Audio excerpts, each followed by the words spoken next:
The Walls Between Us. Part 1. The Walls. Kai perspective. The first rule of war, at least the Veridian Thorne variety, was that no battlefield was ever acknowledged as such. Gala balls were diplomatic summits. Charity auctions were intelligence-gathering operations. City planning meetings were trench warfare by other means. The Aldrich Museum Gala, the annual jewel in the city's social crown, was all of these things, and Kai Veridian was entering the theater in the uniform of a leading man who despised the play. The Veridian procession was a study in coordinated power. Silas Veridian led, a broad-shouldered avalanche in a black tailcoat, his silver-streaked hair a helmet, his smile a polished shield. Beside him, Lillian was grace incarnate in a gown of Veridian crimson, a color so deeply associated with their brand it might as well have been stamped with a patent. Her hand rested lightly on his arm, a public display of unity that felt, to Kai who walked a step behind, as fragile as the museum's antique glass cases. Kai's own tuxedo was armor. The wool was impeccably heavy, the cut perfect, designed to make him look both substantial and restrained. He felt like a tombstone walking, elegant, inscribed with expectations, and fundamentally cold. The Thompson merger closes on Tuesday, Silas said without turning his head, his voice a low rumble meant for Kai alone as they ascended the marble steps past clicking photographers. I want you to handle the press statement. Emphasize stability, legacy, the enduring quality of Veridian partnerships. Draw a subtle contrast with fly-by-night operators. Fly-by-night operators. The euphemism of the month for Thornes. The Thorne family's flagship, Thorne Sustainable Holdings, had recently won a prestigious award for a rapid-build, eco-friendly housing project. It had been a splashy, media-friendly victory that had chafed against Silas's sense of traditional, bedrock-solid superiority. Understood? Kai replied, the word automatic. He caught his mother's brief, sidelong glance, a flicker of something unreadable, maybe pity, maybe warning, before she resumed her serene, forward-facing smile for the cameras. The Grand Hall of the Aldrich was a cathedral to wealth. Vaulted ceilings dripped with gilded foliage. The air hummed with a low, expensive frequency. The clink of crystal, the murmur of curated conversation, the rustle of silk and taffeta. And everywhere, the invisible lines of demarcation. The room was a living map of alliances and animosities, with a no-man's land of gleaming parquet floor separating the Veridian-aligned cohorts from the Thorne contingents. Kai's duties began immediately. A handshake with the aging, hawk-eyed editor of the Business Chronicle. A practiced, charming laugh at the mayor's stale joke. A respectful nod to elderly Mrs. Pembroke, who held a significant block of shares in Veridian construction. He was a prince circulating among his father's subjects, a living symbol of continuity. Every interaction was a transaction, a deposit in the bank of familial influence. He accepted a flute of champagne from a passing waiter, the bubbles like static on his tongue. His eyes, against all instinct and training, scanned the hostile territory, and found her. Elena Thorne stood near a monumental bronze statue of some forgotten industrialist, a splash of midnight blue in a sea of warmer, safer colors. She was listening to a couple Kai recognized as major donors to the Thorne-funded Green Spaces Initiative. Her posture was perfect, her dark hair coiled in an intricate, elegant knot at her nape. But from this distance, he could see what he'd never allowed himself to notice before, the absolute stillness of her hands, clasped loosely before her. The slight, fixed angle of her head, as if holding a pose for a portrait. She was performing, just as he was, as if sensing the weight of a gaze that wasn't part of her expected audience. Her eyes lifted from the donors and traversed the crowded room. They passed over clusters of people, a lighthouse beam sweeping across familiar water, and then stopped, locked with his. The contact was a physical shock, a live wire dropped into the tepid pool of the evening. It lasted only 2, maybe 3 heartbeats. In that span, the noise of the gala faded. He didn't see a Thorne. He saw a woman holding a silent scream behind her eyes. He saw the same profound, bone-deep fatigue he tasted every morning. He saw a fellow prisoner checking the bars on a different, identical cell. Then his father's voice, loud and deliberately carrying, boomed beside him. Of course, the true measure of a legacy isn't in the flashy, temporary headlines. Alderman, Silas was saying to a rapt cluster of men, his back partially turned to the Thorne section in a masterclass of dismissive body language. It's in what you build to last. Stone, steel, principles. Not this recycled, sentimentality-driven paper architecture designed to collapse with the next trendy opinion. Some families build monuments. Others build birdhouses and call it innovation. The men chuckled a low, knowing sound. The bar was crude, obvious, and landed exactly where Silas intended. Kai's eyes snapped back to Elena. He saw it. A tiny, involuntary contraction of the muscles around her eyes. A minute tightening of her jaw before she controlled it. Her smile not faltering but shifting, becoming something harder, more brilliant, and more defensive. The insult, generic to the listeners, had been a personally delivered spear to her. She had felt its point, and in watching her feel it, Kai felt his own, familiar humiliation refracted through her, fresh and shocking. A silent, furious pact was forged in that instant. I see you. You see me. This is absurd. The idea, when it came, was not a thought, but an instinct, a compulsion born of that shared glance. Escape, not from the gala, but from the script. The West Terrace balcony was his target, a useless decorative space overlooking delivery bays, forgotten by the glittering crowd. He waited a few torturous minutes, completing another circuit of handshakes, then murmured to his mother, "I need a moment. The Thompson figures. I want to double-check the equity share before the statement." Lillian nodded, her eyes worried. "Don't be long, darling. Your father is looking for the parks commissioner." Kai slipped away, his movements smooth, unhurried, a son attending to business. He felt 1,000 eyes on him, though in reality, few noticed his exit. The heavy oak door to the terrace was unguarded. He pushed it open, and the city's night air, cool and smelling of distant rain and concrete, washed over him like a pardon. He walked to the stone balustrade, gripping it with both hands, leaning into the solidity. Below, the delivery van was unloading cases of wine. Reality, mundane and uncomplicated. He breathed deeply, trying to quiet the riot in his chest. The door opened again. He didn't turn. A rather bleak view for contemplation, Mr. Veridian. Her voice. He'd never heard it clearly before, only ever the vague impression of it across rooms. It was lower than he expected, calm, layered with an intelligence that made the formality of Mr. Veridian sound like a shared, private joke. He turned. Elena Thorne stood there, a silver-threaded shawl draped over her arms. Up close, she was more real and more formidable than the distant portrait. Her eyes were the precise gray of the Atlantic before storm, and they were assessing him with a scientist's detachment. "It's honest," he found himself saying. His own voice sounded strange to him, stripped of its usual public cadence. No topiaries shaped like peacocks. No pretending to be something it's not. One finely arched eyebrow lifted a millimeter. An uncommon preference for a Veridian. Your family's entire brand is the art of magnificent pretense. The illusion of immutable, ancient strength. Again, the words should have been a challenge, a parry. Instead, they felt like she was reading from a secret dossier they both possessed. She saw the machinery behind the scenery. "It's exhausting, isn't it?" The question left him, raw and unvarnished. A grenade with the pin pulled, rolled gently onto the neutral ground between them. Her composure fractured, just for a second. The scientist's detachment vanished, replaced by a flash of startling, vulnerable recognition. She took a step closer, the light from the gala window catching the silver in her shawl and the sudden intensity in her gaze. "More than you could possibly know," she said, her voice dropping. "Sometimes I feel like I'm an archivist in a library of wrongs, forced to recite from a ledger of grievances written in a language I don't speak, for a debt I never incurred." Kai stared, his breath caught. She had just articulated the core sensation of his life. The weight of inherited history as a physical, senseless burden. "The ledger," he repeated softly. "Yes, I know that ledger. I'm supposed to be its next accountant." A faint, almost sad smile touched her lips. "And I its next curator. We're rather doomed, aren't we?" For a moment, they just stood in the companionable silence of the damned. The distant murmur of the gala was a world away. "Why did you come out here?" he asked, genuinely wanting to know. She looked out at the cityscape to confirm a hypothesis, which was that you might look at the same ledger and see the same tragic arithmetic. She turned her storm-gray eyes back to him. "And you?" "To breathe air that isn't filtered through a century of bad blood." "And?" she prompted, that sharp intelligence again. He met her gaze squarely, and to see if you were real, or just another character in the play. "And am I?" she asked, a genuine curiosity in her tone. "I don't know yet," he answered honestly. "But you're the first person who's ever made me question the script." Before she could respond, the terrace door flew open with a crash that shattered the fragile bubble. Marcus Thorne stood silhouetted in the golden light, his expression a masterpiece of venomous delight. Well, the heir and the historian. Plotting a revisionist take on family history, are we?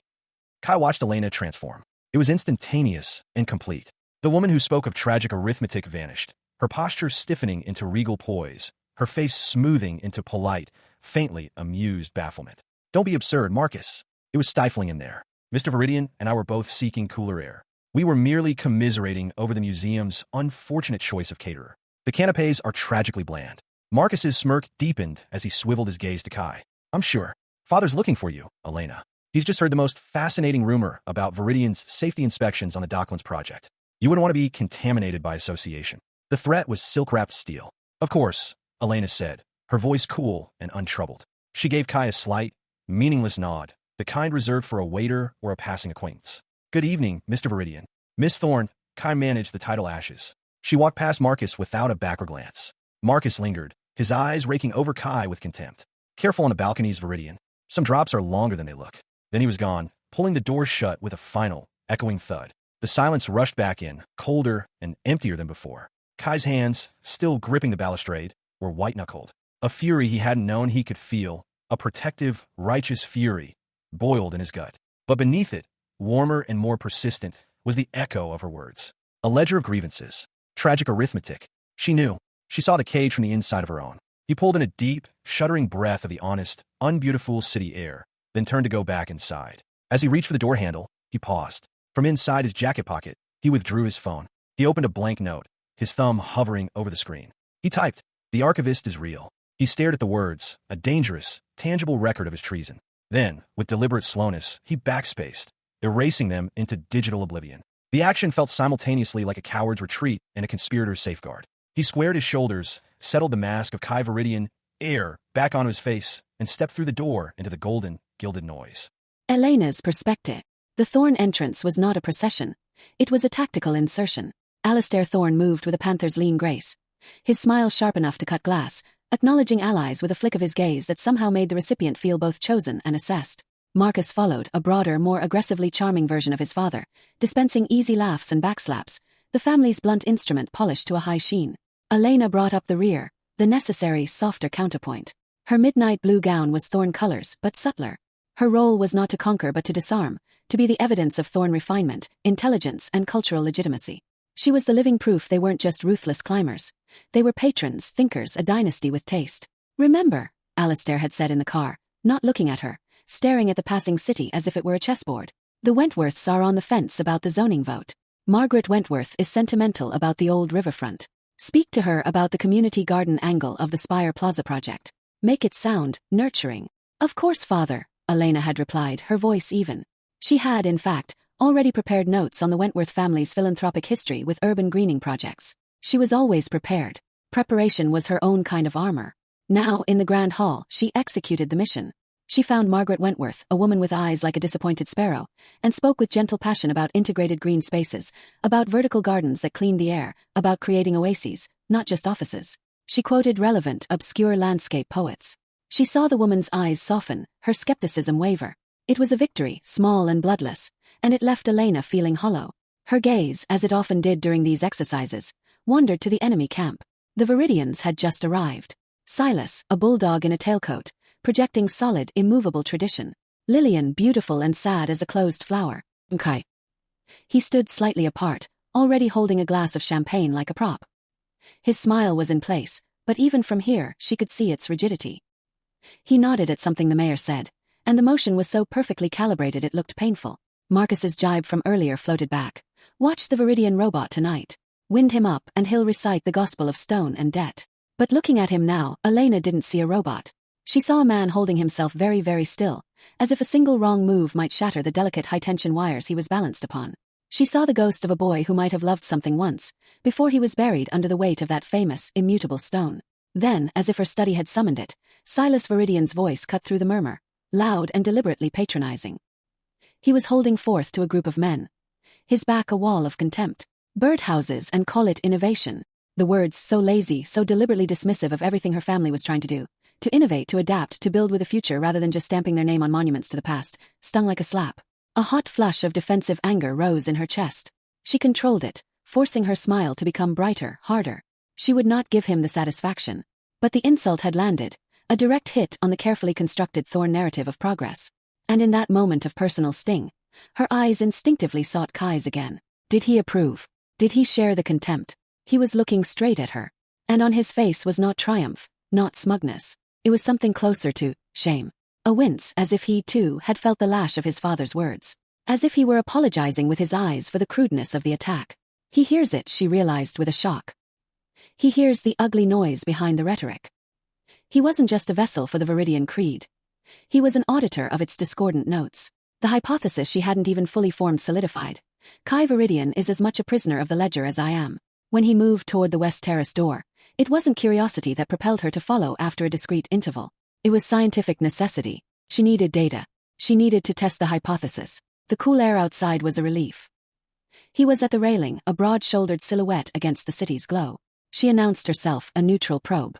"A rather bleak view for contemplation, Mr. Veridian." He turned, and she saw his face unguarded for the first time. The public mask was gone, replaced by a stark, unvarnished weariness that mirrored her own. His eyes, a darker, warmer brown than she'd realized, held a startling directness. His response, "It's honest," and his subsequent breathtakingly frank admission, "It's exhausting, isn't it?" were not part of any script she possessed for a Veridian. This was off the map. This was raw data confirming her wildest theory. She felt her own carefully maintained detachment crack. She stepped closer into the space of shared confession. When she spoke of the ledger, of the language she didn't speak, she was giving him a piece of her own truth, a coded sample to see if he could read it. He did. Instantly. I know that ledger. I'm supposed to be its next accountant. The connection that arced between them then was not romantic, not yet. It was the profound, electrifying recognition of a fellow captive who had just tunneled into your cell from an opposite direction. It was the stunned realization that you were not alone in seeing the walls for what they were. They were speaking in metaphors of archives and accounts, but they were drawing a blueprint of mutual understanding. He asked why she came out. She told him the truth, to confirm a hypothesis. His answer, to see if you were real, sent a strange tremor through her. He saw her performance too. Then, the laboratory door was violently kicked open.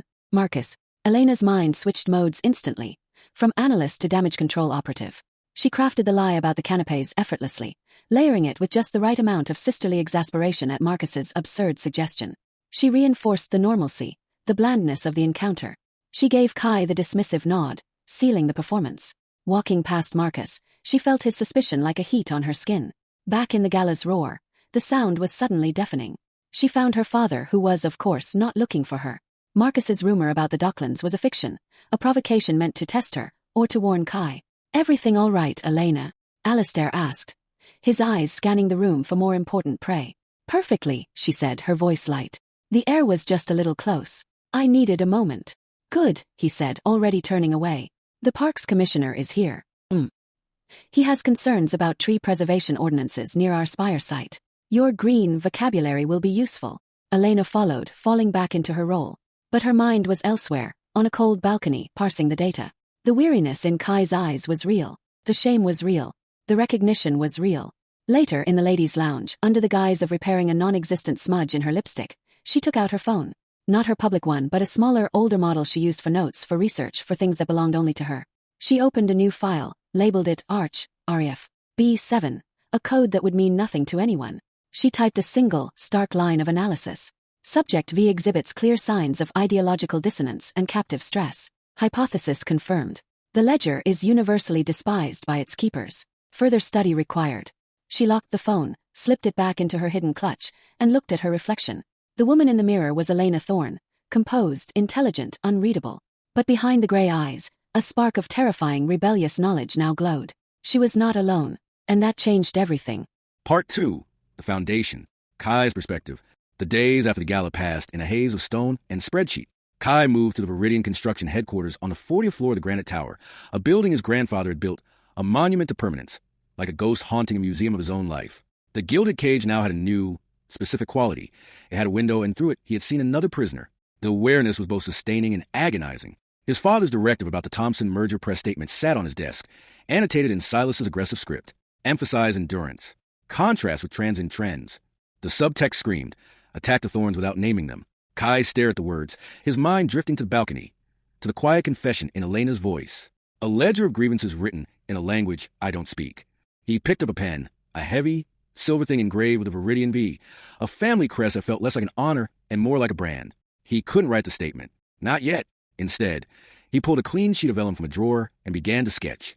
Not the angular, efficient lines of a high-rise or the grand, imposing facade of civic building his father favored. His hand moved of its own volition, drawing gentle arcs, the suggestion of a glass ceiling, walls that seemed to grow from the earth rather than conquer it. He drew a conservatory. Not the ruined Baldwin, but a dream of it. Restored, alive, a sanctuary of light and green. He lost himself in the details of the ironwork, imagining vines climbing the structure, a synthesis of nature and craft. This was the architecture that lived in his heart. The poetry of space he'd never been allowed to build. A sharp rap on his office door made his hand jerk, a line going astray. He slid the vellum under a project report as the door opened. Not his father. Thank God. Robert Chun, the company's COO and the closest thing Kai had to a friend within the fortress walls. Burning the midnight oil on the Thompson thing? Robert asked, leaning against the doorframe. He was a few years older, pragmatic where Silas was dogmatic, and possessed a quiet sympathy for Kai's position. Something like that, Kai said, hoping his voice sounded normal. Robert stepped in, closing the door softly. His expression grew serious. Listen, Kai. The Riverside Development vote is in 2 weeks. City Council. Your father is obsessed. He's pulling every string, calling in every favor. The Thorne proposal is good. Really good. Eco-certified mixed-income units. Public park integration. It's playing very well with the public. And ours? Kai asked, though he knew the answer. Luxury condos, a private green space for residents, and a historical facade preservation that's basically a museum piece. Solid, profitable, traditional. Robert sighed. It's a battle of narratives. Old money legacy versus new world sustainability. The Thorne narrative is winning hearts. Your father's narrative is trying to win through sheer force of will and backroom deals. Kai felt a surge of frustration. Our proposal could be better. We could integrate more green tech, allocate more public space. He won't hear it. Robert cut in gently. To him, concession is weakness, especially to them. Robert studied him. You look tired, more than usual. The gala, Kai offered vaguely. Right. Robert didn't press. He knew the rituals. Well, take a breath. The storm is coming, and you're going to be right in the middle of it. He turned to leave, then paused. For what it's worth, I've seen your personal sketches. The bridge concepts the library designs. They're good, Kai. Really good. The city could use more of that. After Robert left, the praise felt like both a bomb and a condemnation. He was good at what he loved, and he was forbidden from doing it. He looked at the hidden vellum. The city could use more of that. He needed air that wasn't recycled through the granite tower's vents. He needed a place to think. An idea, reckless and compelling, took shape. The public library's architecture and design section. It was neutral ground, a temple of silence unrelated to either family. And it was where, years ago, he'd first fallen in love with the work of architects who built for human connection, not dynasty. He left the office, offering a vague excuse about researching historical building materials for facade preservation.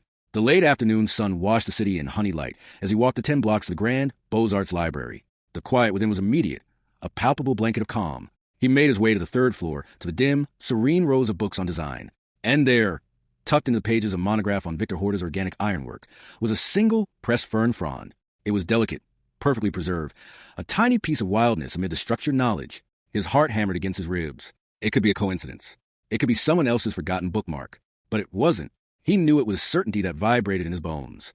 This was her reply. This was the next line in the conversation.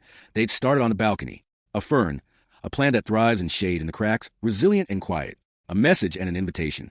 He carefully removed the fern, holding it by its stem. On the cream-colored page where it had lain, in faint, elegant pencil, with the coordinates of location and a time. Not an address. Coordinates. Clever, discreet, and speaking directly to the part of him that craved precision and meaning. He committed them to memory, then gently slid the fern back into the book, a secret return to its hiding place. The coordinates led to the Baldwin Conservatory. Of course, the ruined, contested ground. The perfect, poetic nowhere for a meeting that wasn't supposed to exist. The following evening, under the cover of a soft, misting rain, Kai stood before the decaying splendor of the Baldwin Conservatory. It sat in a neglected pocket park, a Victorian fantasy of iron and glass that had been seized by the city after the last Baldwin heir died, without resolving which family, Veridian or Thorne, had a true claim to the land it sat on. The legal battle had frozen in time, a beautiful corpse slowly being reclaimed by nature. His father saw it as a future site for a high-density parking structure to service a proposed Veridian office complex. The Thornes, he knew, had submitted plans for an urban eco-hub. The conservatory itself was irrelevant to both. It was the dirt beneath it that mattered. Kai pushed open the creaking, wrought iron side gate, its hinges protesting. The air inside the main glass house was thick, damp, and green-smelling. Moonlight filtered through grimy panes, illuminating a jungle in arrested decay. Palm fronds brushed against broken skylights. A marble fountain was dry, filled with moss and dead leaves. It was mournful and utterly beautiful in its desolation. He saw her then, a silhouette against the ghostly outline of a giant, dormant philodendron. She wore simple, dark trousers and a sweater, her hair down, a wool coat draped over her arm. She looked more real, more potent than she had in the midnight gown. You found the coordinates, she said. Not a question. A statement of satisfied fact. You left a fern in Horta, he replied, walking slowly toward her. A plant that thrives on neglect and indirect light. Appropriate. A faint smile touched her lips. I thought you'd appreciate the metaphor. And the discretion. They stood a few feet apart, the ruins of a shared history around them. The tension wasn't romantic. It was the acute, thrilling tension of two spies from opposing empires meeting in a neutral port, unsure if this was a trap or a treaty. Why here? Kai asked, gesturing to the decaying grandeur. It's the only place that belongs to both of us and neither of us, she said, her gaze scanning the rusting iron ribs of the ceiling. It's the physical manifestation of the feud, stalled, rotting, pointless. A perfect place to talk about alternatives. Alternatives, he repeated, the word feeling dangerous and full of light. She turned those storm-gray eyes on him, fully analytical now. You sketched the day after the gala, in your office. You hit it when your CO came in. Kai froze. How could you possibly know that?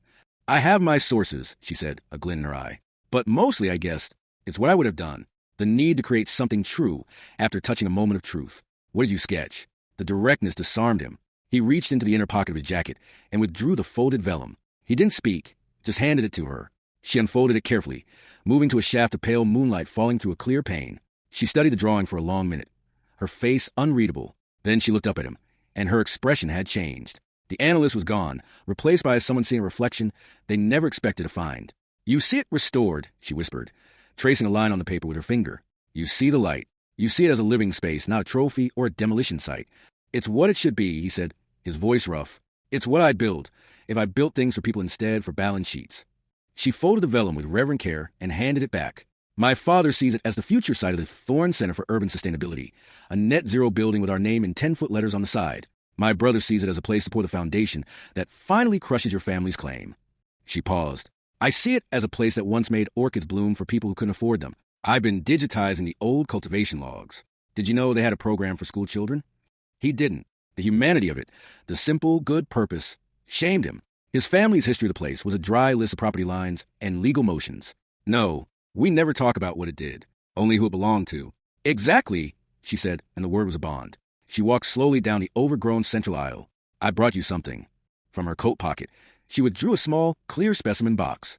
Inside, nestled on a bed of cotton, was a cutting from a rose stem. It was thorny with a single, complex leaf. "It's from the feud rose, a Rosa persica hybrid that only grows on the original boundary line between the Veridian and Thorne estates. It's notoriously difficult to propagate, bitter, stubborn, beautiful only in brief, violent bursts. The perfect symbol." He took the box, his fingers brushing hers. A spark, literal and metaphorical. "Why give me a symbol of the feud?" "Because I'm trying to graft it," she said, her eyes alight with a fierce, botanical passion. "In my private greenhouse. I'm trying to graft it onto a rootstock of Rosa levigata, the Cherokee rose, a symbol of resilience and survival. I don't know if it will take, but I'm trying. I thought you should have a piece of the original. So, you know what we're working with, the raw, thorny material." He was profoundly moved. This wasn't flirtation. It was a sharing of life's work, of secret hope. He reached into his own pocket and pulled out the object he'd brought, wrapped in a soft cloth. "I brought you something, too." He unwrapped it. In his palm lay a smooth, gray river stone, worn to a perfect oval by centuries of water. It fit perfectly in his hand, cool and substantial. "It's from the spring," he said, watching her face. "The original one, the one under the motorway. I found a few pieces of the creek bed that haven't been completely paved over. I went there yesterday." He hadn't planned to. He'd just driven, compelled. Her breath caught. She reached out, not taking it, just hovering her fingers above it as if it were a holy relic. "The source of everything," she murmured. "It's just a stone now," he said. "But it was there. It was real. The water isn't anymore, but the stone remembers. It's the only true thing left from the beginning of all this madness." He placed it in her hand, closing her fingers around it. A foundation, not for a building, for a new understanding. She closed her eyes, holding the stone tightly. When she opened them, they glittered with unshed tears. "You're not what I was taught, Kai Veridian. Neither are you, Elena Thorne." For a long moment, they just stood there in the silent, dripping conservatory, the artifact of their inherited war, a rose cutting and a river stone, exchanged as tokens of a desperate, shared peace. "The Riverside vote," she said finally, the practical seeping back into the profound.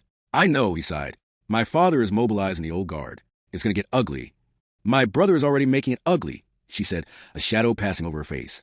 "He's not just selling a housing project. He's selling the narrative that Veridian is a relic, a danger to the city's future, that your methods are outdated, your ethics flexible." Kai winced. "And your father? Let's Marcus be the hammer. He prefers to be the scalpel." She looked at him. "What will you do?" "I'll write the press statement my father wants." Kai said, the words tasting like defeat. "I'll stand beside him at the press conferences. I'll play my part." "And will you believe it?" she asked, her gaze piercing. "No," he admitted, the truth of relief. "But I don't know how to do anything else. Not yet." "Understanding the problem is a first step to solving it," she said, echoing something a scientist might say. "We have the coordinates now. To this place. To this." She gestured between them. "To the shared space of honesty. We need a system. A way to communicate. The library is good, but it's one way." He thought quickly. The fern was perfect. "But we need something more responsive. A dead drop. Somewhere no one from either family would ever go." She smiled, a real, genuine smile that transformed her face. "I have an idea." For the next 2 weeks, the dead drop was their lifeline. Elena's idea was brilliantly simple. The used book bin outside the tiny, struggling bookstore in the city's artistic quarter, a neighborhood both families viewed as bohemian and irrelevant. A specific, battered copy of John Muir's My First Summer in the Sierra was their letterbox. Notes were tucked into page 87, a passage about the interconnectedness of nature. Their messages were fragments of their lives, building a mosaic of the people behind the names. From Kai, on a scrap of vellum asterisk, sat through a 3-hour meeting about marble veneers. Father obsessed with Italian Carrara. I suggested using locally quarried limestone. Was told sentiment has no tensile strength. I dreamt of designing a bridge last night. It had no end points, just stretched into fog. Asterisk. From Elena, on thick botanical notepaper, attended a fundraiser where mother called our eco-housing morally superior architecture. I felt ill. Spent the evening in my greenhouse. The graph shows a tiny green bud. It might be taking. It feels like a miracle. The stone is on my desk. I touch it when the ledger feels too heavy. From Kai. Robert Chun is a good man. He knows I'm struggling. He doesn't ask questions. It feels like having one ally in an occupied city. P.S. I looked up Rosa levigata. Where it grows, it flourishes. A good choice. From Elena. Marcus is digging for something on the Docklands project. He has a scent of blood. Be careful. The conservatory logs show they grew blueberries for local children in 1911. Not orchids. Blueberries. Somehow that's more beautiful. They met only once more at the conservatory. A hurried twilight encounter. They didn't kiss. They didn't even touch beyond the accidental brush of hands passing a note. Their intimacy was built of shared confessions, of mutual recognition, of the terrifying, exhilarating blueprint they were drawing together for a life that could be true. Kai wrote his press statement. It was a masterpiece of doublespeak, full of words like enduring values and time-tested methodologies that subtly undermined the Thorne proposal as trendy and improving. He delivered it at a press conference beside his father, his face a calm mask. Silas clapped him on the back afterward, a rare gesture of approval that felt like a searing brand. That's my son, Silas had boomed to the room. He understands what matters. Kai had gone home and vomited. The night before the Riverside development vote, the note in the John Muir book was not from Elena. It was a printed news article, folded tight. A headline screamed, "Safety violations cloud Veridian Docklands project. City inspectors find multiple code deviations." It was a small piece, buried in the business section. The violations were minor, improper storage of materials, a lapsed permit for weekend work, the kind of thing that happened on big sites and was usually smoothed over. But it was fuel, and someone had leaked it, timed perfectly for maximum impact before the vote. Kai's blood ran cold. He knew this was Marcus Thorne's work. The scent of blood Elena had warned him about. This was the opening salvo of the ugly she predicted. His phone buzzed. A new, encrypted message from an unknown number. Elena had given him the burner phone just the day before. "It's starting. I'm sorry. Meet me. The conservatory. Midnight. Be safe." He looked at the article, then at the phone. The walls of his gilded cage were no longer just bars of expectation.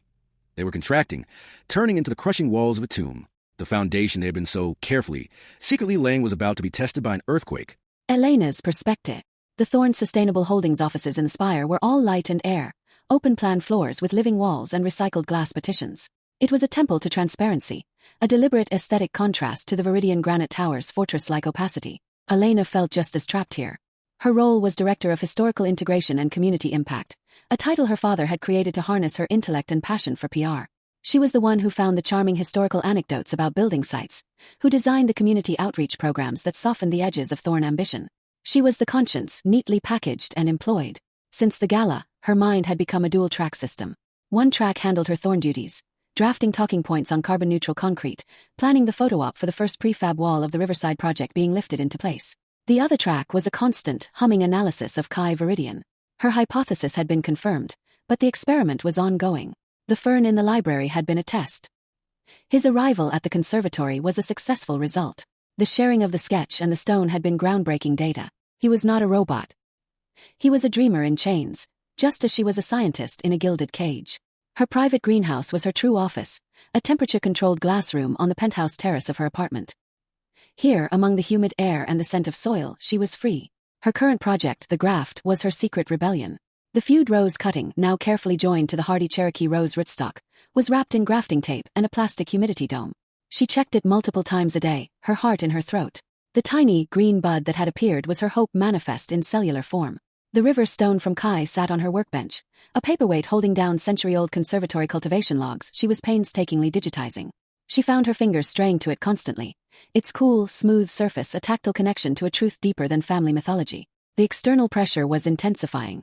The Riverside vote was the biggest political showdown between their families in a decade. At the breakfast table in her father's penthouse, the air was electric with strategy. "The polls show the public likes the trees," Alastair Thorne said, sipping his espresso, reading a tablet. "But they're nervous about the prefab label.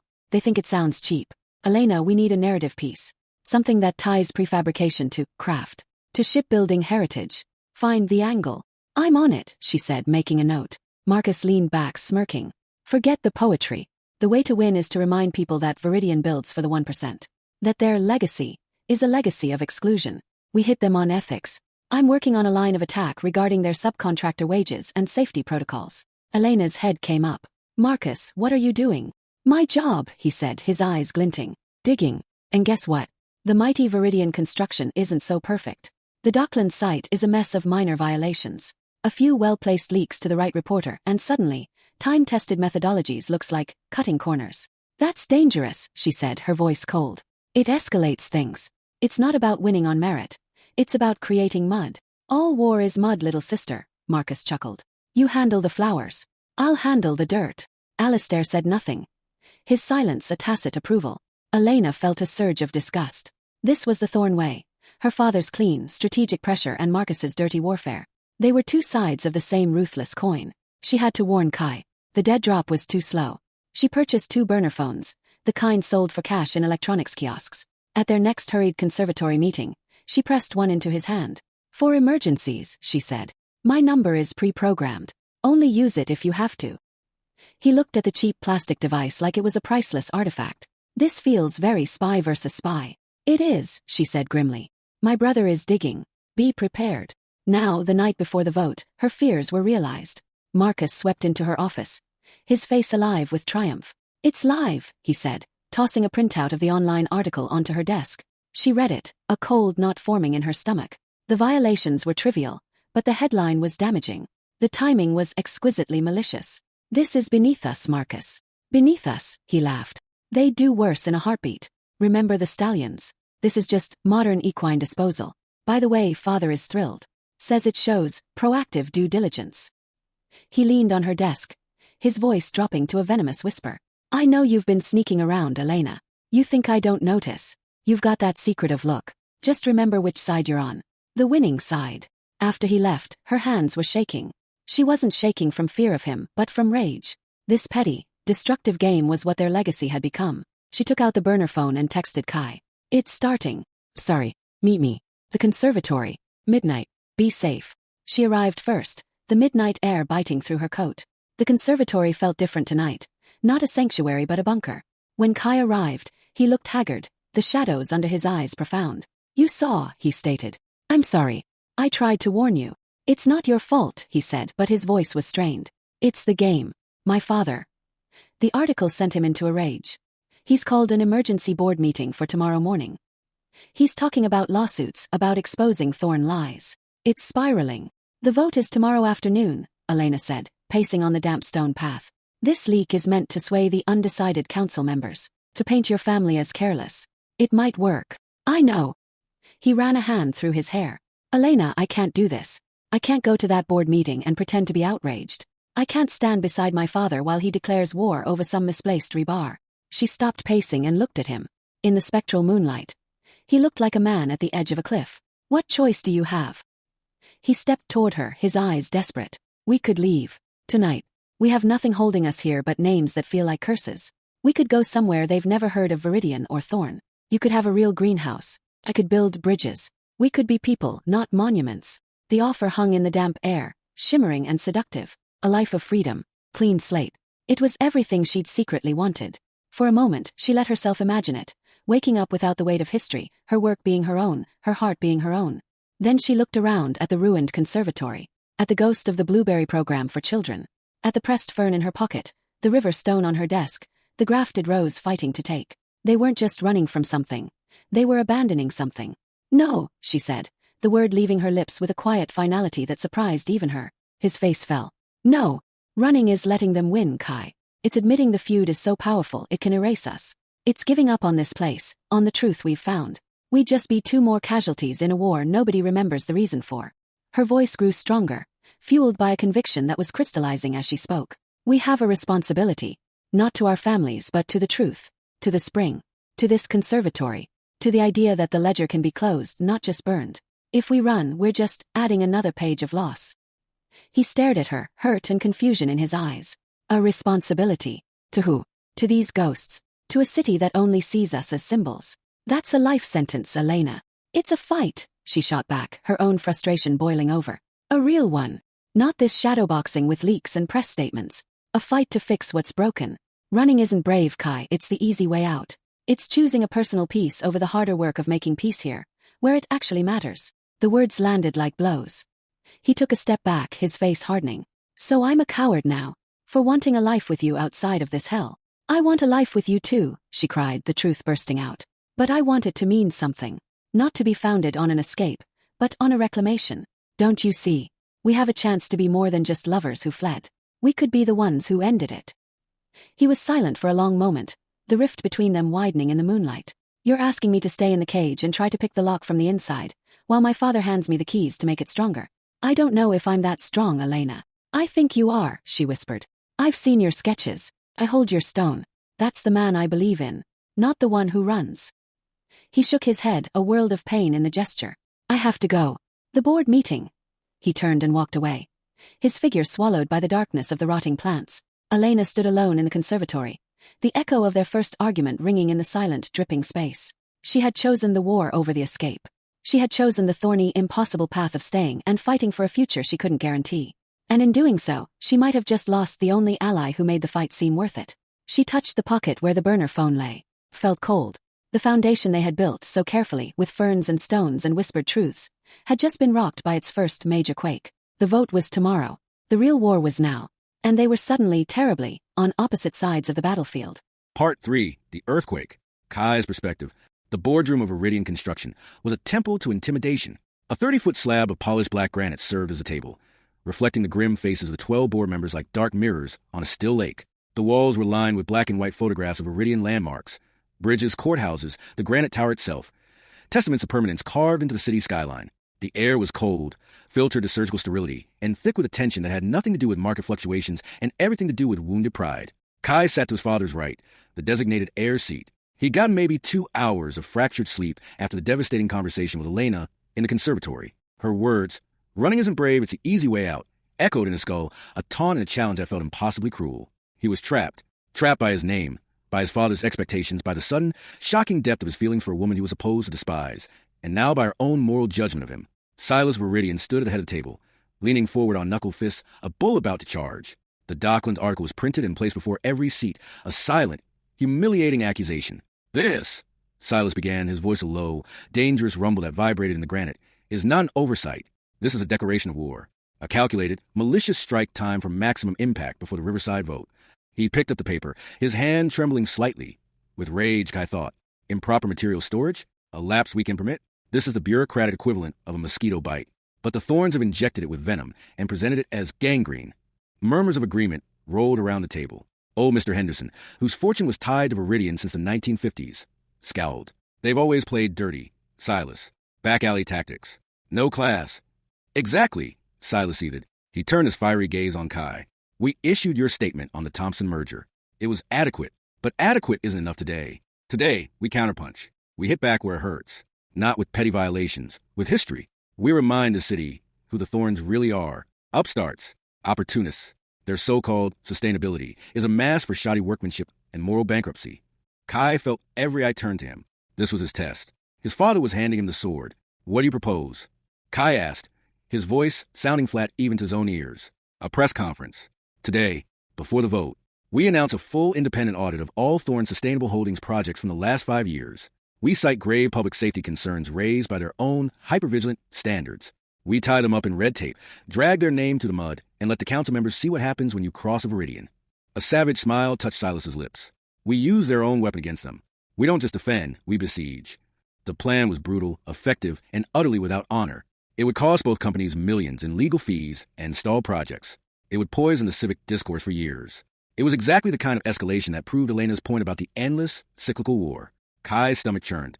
He saw Robert Chun, seated further down, give a minute, almost imperceptible shake of his head. A warning. "Father," Kai began, choosing his word with the care of a bomb diffuser. "Would that not legitimize their attack? It makes their mosquito bite the center of the conflict. It might look retaliatory, desperate." Silas's eyes narrowed. "It looks strong. It shows we do not tolerate lies. We do not get punched and turn the other cheek. We break the hand that punched us." "But the vote is about housing and city planning," Kai pressed, a desperate edge creeping into his tone. "Shouldn't our response be about the merits of our proposal? We could announce an enhancement to the Riverside plan, More green space, a community center. Win on vision, not on vengeance. A dead silence fell over the room. Kai had spoken heresy. He had suggested concession, adaptation. In Veridian terms, he had suggested surrender.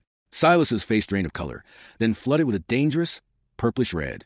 The tremor in his hands became more pronounced. Vision, he spat. Vengeance? You think this is about real estate, boy? This is about blood. This is about that snake Alistair Thorne, thinking he can spit in our eye and get away with it. Your grandfather would be ashamed of your weakness. The words were a physical blow. Kai flinched. He saw the board members look away, uncomfortable but unwilling to challenge Silas. Our proposal is solid, Silas continued, pounding a fist on the granite. It made a sound like a coffin lid slamming. It is profitable. It is Veridian. We do not enhance to chase the fickle favor of politicians swayed by tree huggers and socialist daydreams. He was shouting now, spittle flying. We crush the opposition. We remind everyone why the Veridian name is synonymous with power. Suddenly, Silas stopped. He clutched the edge of the table, his knuckles white. A strange, guttural sound escaped his lips. His right eye seemed to droop. He blinked rapidly, trying to focus on Kai, but his gaze was off-center, confused. Father? Kai said, rising from his chair. Silas tried to speak, but the words were a slurry of nonsense. The ledger, his left hand went to his temple, then his legs buckled. Time slowed. Kai was around the table in 3 strides, catching his father as he collapsed. The heavy weight of him was shocking. Silas Veridian, the unshakable monolith, was a sack of trembling flesh in his arms. The board erupted into chaos. Shouts, chairs scraping, someone yelling for a doctor. Call an ambulance. Kai roared, lowering his father gently to the cold floor. He cradled his head, staring into the face that had been a map of stern certainty his entire life. Now it was a confused, frightened mask. The right side of his mouth sagged. His breathing was ragged. It's all right, father, Kai whispered, a meaningless lie. It's all right. Help is coming. Silas's left hand fumbled, found Kai's sleeve, and gripped it with surprising strength. His good eye locked onto Kai's. The fury was gone, replaced by a terrifying, childlike fear. He tried to speak again, a desperate, garbled imperative. PP protect the name. Then his eyes rolled back, and his grip went slack. The next hours were a blur of sterile corridors, frantic phone calls to his mother, and the smell of antiseptic. Diagnoses were murmured. Ischemic stroke, brought on by extreme stress and hypertension. The damage to the speech and motor control centers on the right side was significant. Recovery would be long, arduous, and uncertain. Lillian arrived, her face a porcelain mask of shock, clutching Kai in the waiting room. He pushed himself too hard, she whispered, over and over, always too hard. But Kai knew the truth. He hadn't just pushed himself. He had been pushed. By the Thorns, by the article, by the feud, and in that final, catastrophic moment, by his own son's perceived betrayal. The doctor, a weary man in blue scrubs, found him. He's stable, sedated. You can see him briefly. Silas looked small in a hospital bed, tethered to beeping machines, a tube under his nose. The formidable patriarch was gone. In his place was a vulnerable, aged man. Kai's guilt was a solid, leaden weight in his chest. His defiance at the board meeting, his secret alliance with Elena, they felt like sins that had directly contributed to this collapse. His phone vibrated incessantly. Calls from the board, from the PR department, from reporters. The world was moving on, and with Silas incapacitated, it was moving toward Kai. Robertson found him in the family lounge, bringing a cardboard cup of terrible coffee. The board has convened an emergency session, Robert said quietly. They're invoking the succession protocol. Your interim CEO, effective immediately, all authority. Kai stared at the coffee, unable to lift it. I can't. You have to, Robert said, not unkindly. If you don't, the vacuum will be filled by Henderson and the old guard. They'll launch Silas's war plan with twice the ferocity. You're the only one who might temper things. Temper things. Kai laughed, a hollow, broken sound. My father is in there because of this war. How do I temper that? By being smarter, Robert said. By being you, not him. But who was he? The dutiful heir? The secret dreamer? The man who loved the enemy's daughter? He was fragments, and none of them felt strong enough to hold up the crumbling edifice of Veridian construction. The Riverside vote proceeded that afternoon, as scheduled. From the hospital, Kai watched the live stream on his phone with a numb detachment. The council chambers were packed, buzzing with the news of Silas's stroke, which had leaked instantly, adding a layer of dramatic pathos to the proceedings. The Veridian proposal was presented by a senior VP. It sounded hollow, a recitation of dogma, without its high priest. The Thorne proposal was presented by Alistair Thorne himself, cool, polished, and if he felt any unease about his rival's medical crisis, he didn't show it. He spoke of the future, of resilience, of community. He was everything Silas despised, and he was winning. When the vote was tallied, it wasn't even close. 8-4 in favor of the Thorne Sustainable Holdings Plan. A decisive, public defeat for the Veridian way. Kai's phone lit up with a text from an unknown number. The burner. Elena, I just heard about your father. I am so sorry. This is all wrong. He stared at the words. Her sorrow felt genuine, but it was also the sorrow of the victor. Her family had won. Hers had struck the blow that felled his father. The complexity of it was a knot he couldn't untangle. He didn't reply. An hour later, as he was preparing to drive his mother home, his personal phone rang. Marcus Thorne, a cold fury, clean and sharp, cut through Kai's numbness. He answered. What? Veridian. Marcus's voice was oily with false sympathy. Heard about the old man. Tough break. Stress will get you every time. Is there a point to this call, Marcus, or are you just enjoying the sound of your own voice? Just call and offer a ceasefire. In light of the circumstances, we got what we wanted. The vote. No need to kick a man when he's down. You call off your dogs. We'll call off ours. For now, it was a victor's magnanimity. The ultimate insult.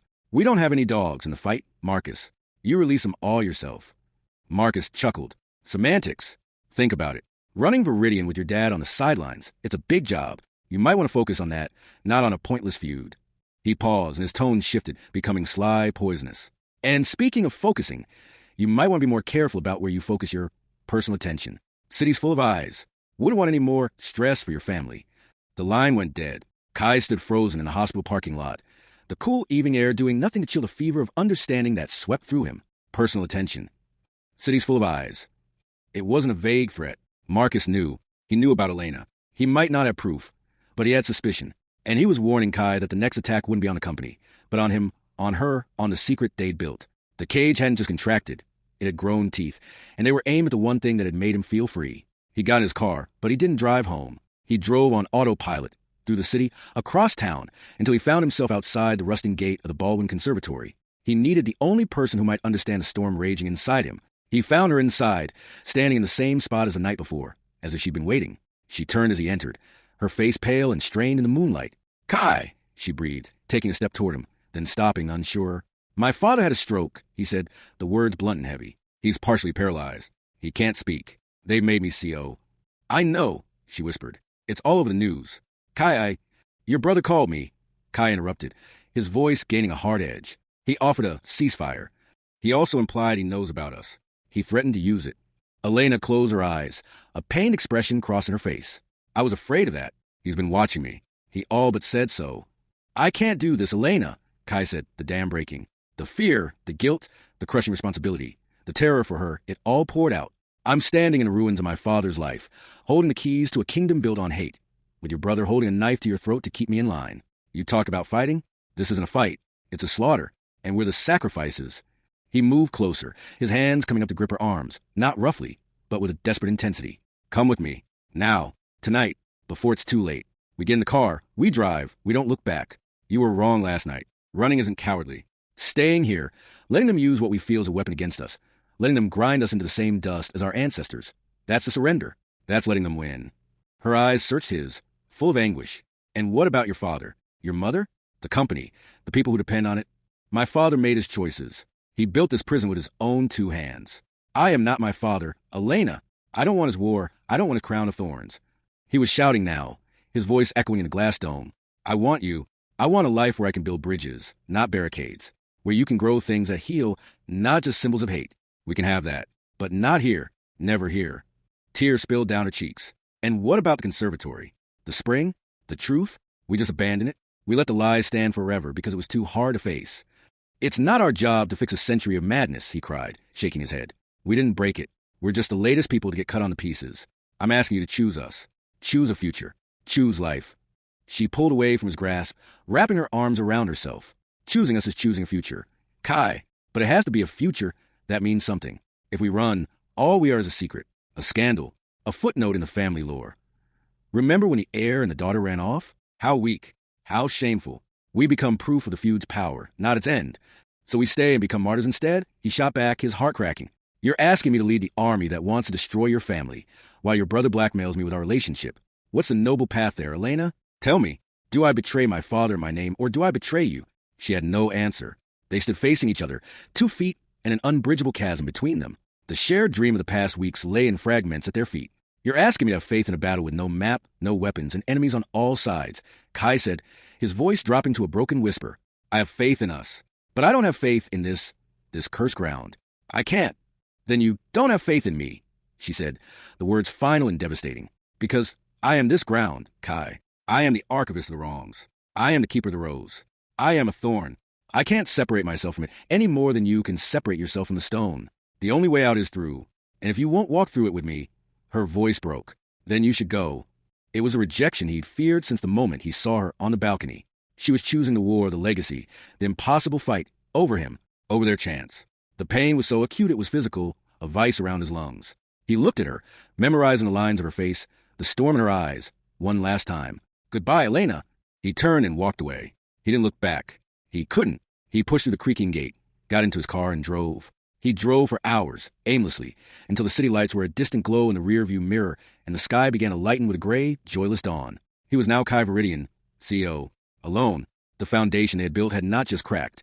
It had been vaporized in the earthquake, and he was left standing in the dust, holding the blueprints for a dream that no longer existed. Elena's perspective. Victory tasted like ash. Elena sat in her glass-walled office in the spire, watching the sun set over the city her family had just conquered. The Riverside vote was the Thornes' most significant political victory in a generation. It validated their model, their narrative, their future. The office floor was buzzing with quiet celebration, champagne corks popping in the distance. She should have felt triumphant, vindicated. Instead, she felt hollow and sick with worry. She had known Marcus was digging, but the callousness of the Docklands leak, timed to cause maximum stress, had shaken her. Then the news about Silas Veridian's stroke had hit like a thunderclap. It was no longer business. It was personal, tragic, and it bore the fingerprints of Thorne tactics.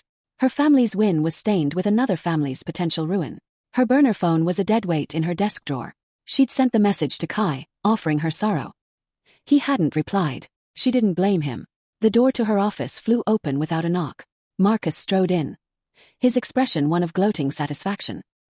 He carried 2 glasses of champagne, setting one forcefully on her desk. "To the future," he said, raising his glass. "Our future." She didn't touch the glass. "A man is in the hospital, Marcus." His smile didn't falter. "A man who would have gladly done worse to us. Don't go soft, Elena. This is how the game is played." We applied pressure. His old, brittle body couldn't take it. "That's not our fault. That's natural selection." She stared at him, truly seeing him for what he was. Not just a rival, but a predator who enjoyed the hunt. "You enjoy this, don't you?" "I enjoy winning," he corrected, taking a sip. "And we won. Spectacularly.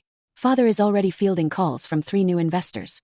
The Thorne way is now the city's way." He leaned on her desk. "Your community garden angles in the proposal. They helped. So credit where it's due. You're a good weapon, little sister." She flinched. A weapon. That's all she was to him. A polished, intelligent instrument of war. "Now," he continued, his voice dropping, "about our new friend, the interim CEO. We've extended an olive branch. Ceasefire. I suggest you make sure he takes it." Elena's blood ran cold. "What do you mean?" "I mean his life just got very complicated. Running a company, caring for his invalid father. He won't have time for distractions. For side projects." Marcus's eyes bored into hers, full of knowing malice. "You've been distracted lately, Elena. Secretive. Spending a lot of time on your botany. I'd hate for your hobbies to cause any more complications. For the Veridian family. They've been through enough, don't you think?" The threat was crystal clear. He was telling her to end it with Kai, or he would expose them, using the scandal to inflict more pain on a reeling enemy. He was using her feelings as a tactical weapon. Rage, pure and volcanic, erupted within her. She stood up, her chair screeching back. "You are despicable." He shrugged, unfazed. "I'm pragmatic. Sentiment is a weakness. It felled Silas Veridian. It will fell his son if he's not careful. And it will ruin you."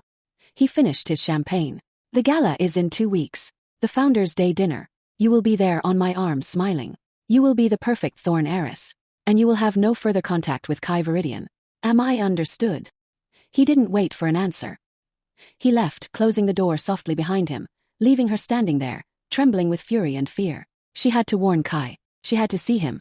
She sent the message to meet at the conservatory. Waiting for him there, in their ruined sanctuary, she felt the full weight of the prison closing in. Marcus wasn't just an opponent. He was her jailer, and he held the key to destroying the one thing that had made her feel free.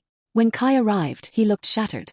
The confident, weary prince from the balcony was gone, replaced by a man haunted by grief and burdened by a crown he never wanted. His pain mirrored her own, but it led him to a different conclusion. His plea to run was a siren song. It painted a picture of a quiet cottage, a sun-drenched greenhouse, a drafting table overlooking a forest instead of a city skyline. It was the fantasy she'd secretly nurtured. To be just Elena. To be with just Kai. But as he spoke, as he begged her to choose them, she looked past him at the decaying conservatory. She thought of the cultivation logs, of the children who came to see blueberries. She thought of the graft in her greenhouse, that tiny bud fighting to take on a foreign rootstock. It was a fragile, stubborn act of hope.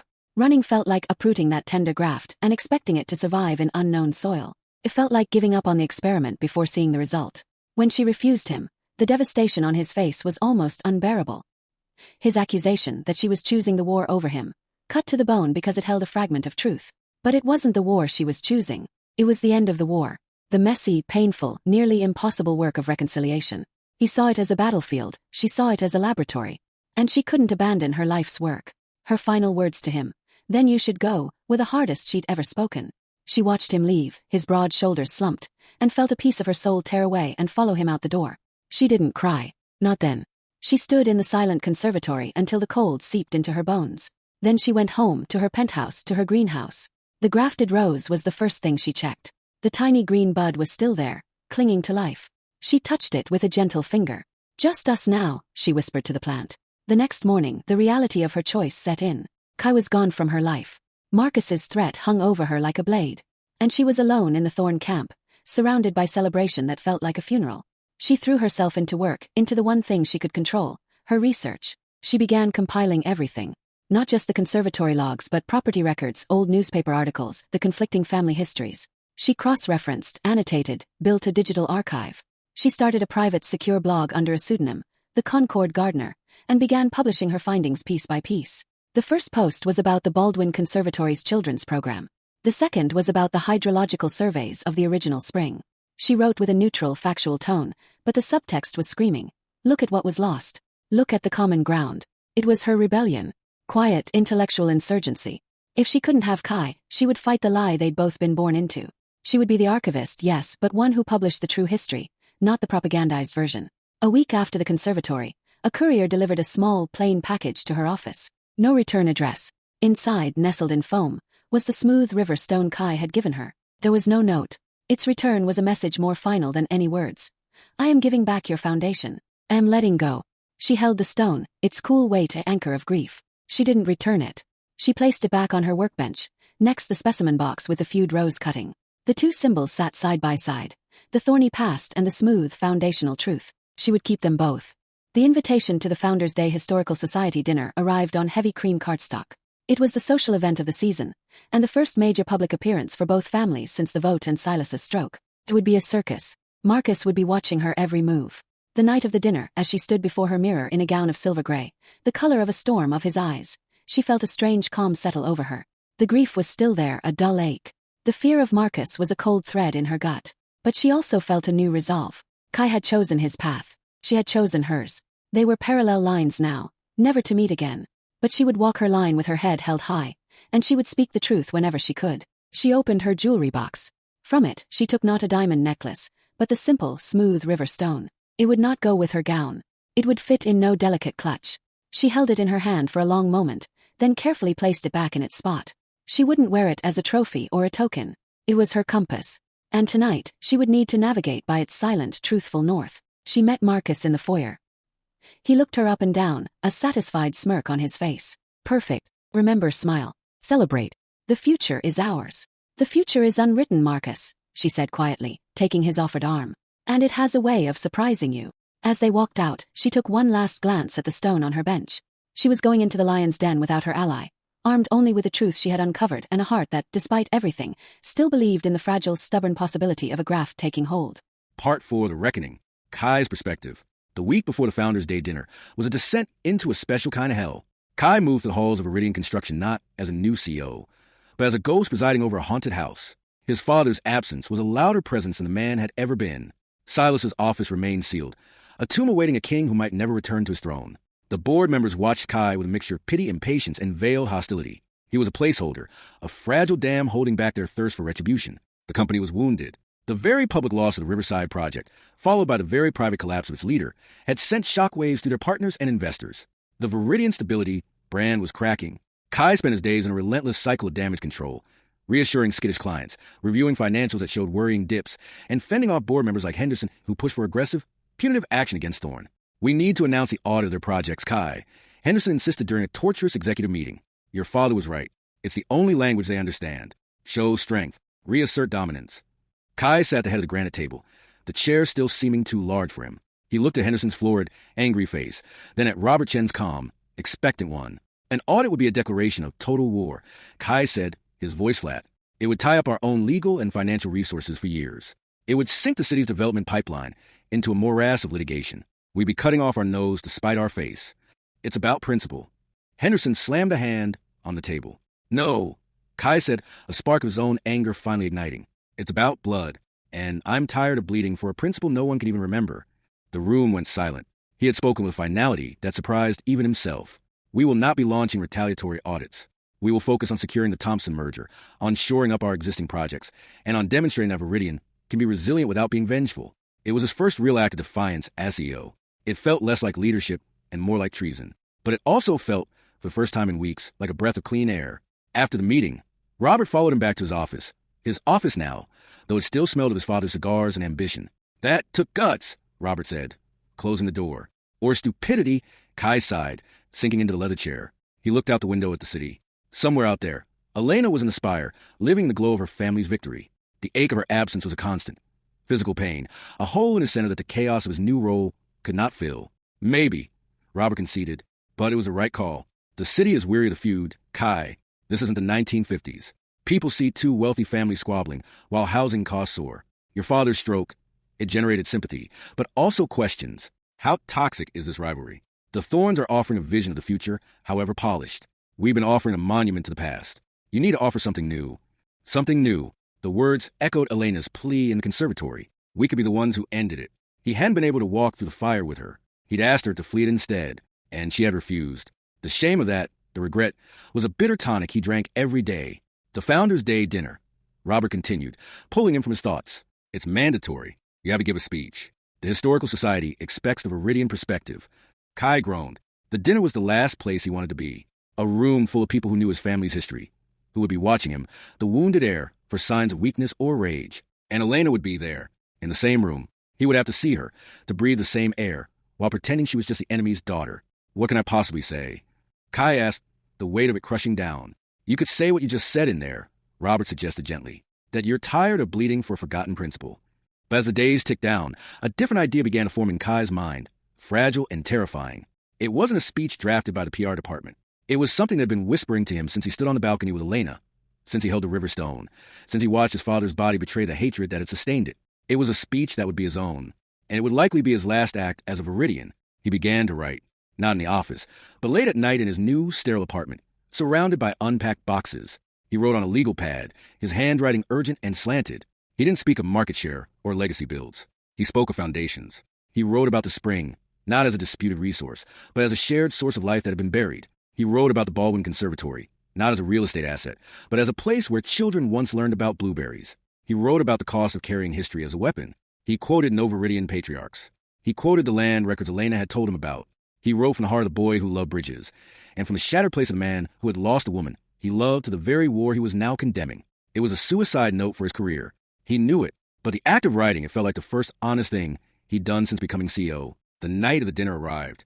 Dressing in his tuxedo felt like donning armor for his own execution. He picked up his mother from the hospital, where she'd been spending her days. Lillian looked frail but determined in a simple black gown, her hand clutching his arm tightly. You look so much like him, she whispered in the car, her eyes glistening. I'm trying not to be him tonight, Mother, he said softly. She looked at him, her wise, sad eyes seeing everything. Then be yourself, Kai, however scary that is. The grand ballroom of the Imperial Hotel was a sea of white linen, glittering crystal, and a low roar of powerful people at play. As they entered, Kai felt the room's attention pivot toward them. The whispers were audible. That's the son. Poor Lillian. I hear the board is restless. What can he possibly say? He saw pity, curiosity, and in some faces, the predatory gleam of those who scent vulnerability. He guided his mother to the Veridian table, a fortress of crimson floral arrangements. The Thorne table was a mirror image across the dance floor, awash in silver and blue. He allowed himself one glance. Alistair Thorne held court, looking infuriatingly poised. Marcus was there, laughing too loudly. And Elena, she sat like a statue carved from moonlight, in a gown the color of a winter sky. She was looking down at her clasped hands, her profile severe and beautiful. She seemed a million miles away from the celebration around her. Seeing her was a punch to the gut, a visceral reminder of all he had offered and all he had lost. He forced his gaze away, his heart hammering. Dinner was a blur of tasteless food and strained conversation. He made polite talk with the mayor, deflected probing questions from a columnist. All the while, he could feel the folded pages of his speech in his inner pocket, burning a hole against his chest. Then it was time for speeches. The president of the Historical Society gave a bland welcome. A renowned historian gave a talk on the city's industrial growth, carefully avoiding any mention of the defining feud. Then it was the family turns. Tradition dictated the Thorne spoke first as the newer dynasty, followed by the Veridians, the established line. Alistair Thorne took the podium to polite applause. He was masterful. He spoke of innovation, of building a sustainable future, of honoring the past not by replicating it, but by learning from it. He never mentioned the Veridians by name, but his entire speech was an elegant repudiation of everything they stood for. It was a victory lap disguised as a vision statement. The applause was warm, appreciative. Kai's mouth was dry. He took a sip of water, his hand trembling slightly. Then Marcus Thorne stood and moved toward the podium. A ripple of surprise went through the room. This was not the tradition. Alistair usually spoke for the family. Marcus leaned into the microphone, his smile wide and sharp. "Thank you, Father. And thank you all for celebrating our city's history." Marcus began, his voice slick and confident. History is indeed important. It teaches us. It warns us. And sometimes his eyes swept the room, landing for a fraction of a second on Kai. It reveals surprising patterns. We Thorns believe in transparency, in building on solid ground with nothing hidden.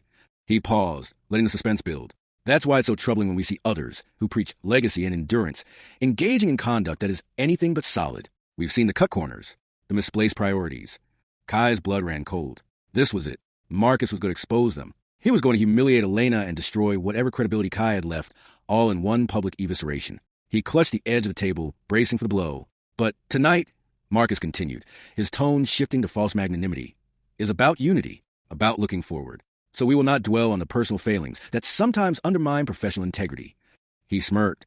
It was a threat left hanging, a grenade with the pin half pulled. He'd all but announced he had dirt without spelling it out, poisoning the well for Kai's speech. We simply urge everyone, especially those new to positions of leadership, to remember that true strength lies in honest foundations.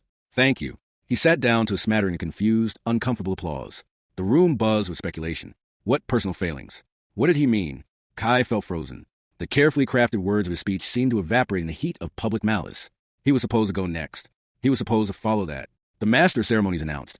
And now, representing the Veridian family, interim CEO Kai Veridian. The applause was muted, sympathetic, edged with morbid curiosity. Kai stood. The room seemed to tilt. He walked the podium on legs that felt made of wood. He placed his folded pages on the lectern, his fingers numb. He looked out at the sea of faces. He saw his mother's anxious eyes. He saw Henderson's grimace. He saw Robert Chen's subtle nod of encouragement. And then, inevitably, his gaze found Elena. She was looking directly at him, her face pale, her eyes wide with what looked like fear for him. In that instant, Marcus's veiled threat, his own father's broken body, the weight of the stone in his pocket.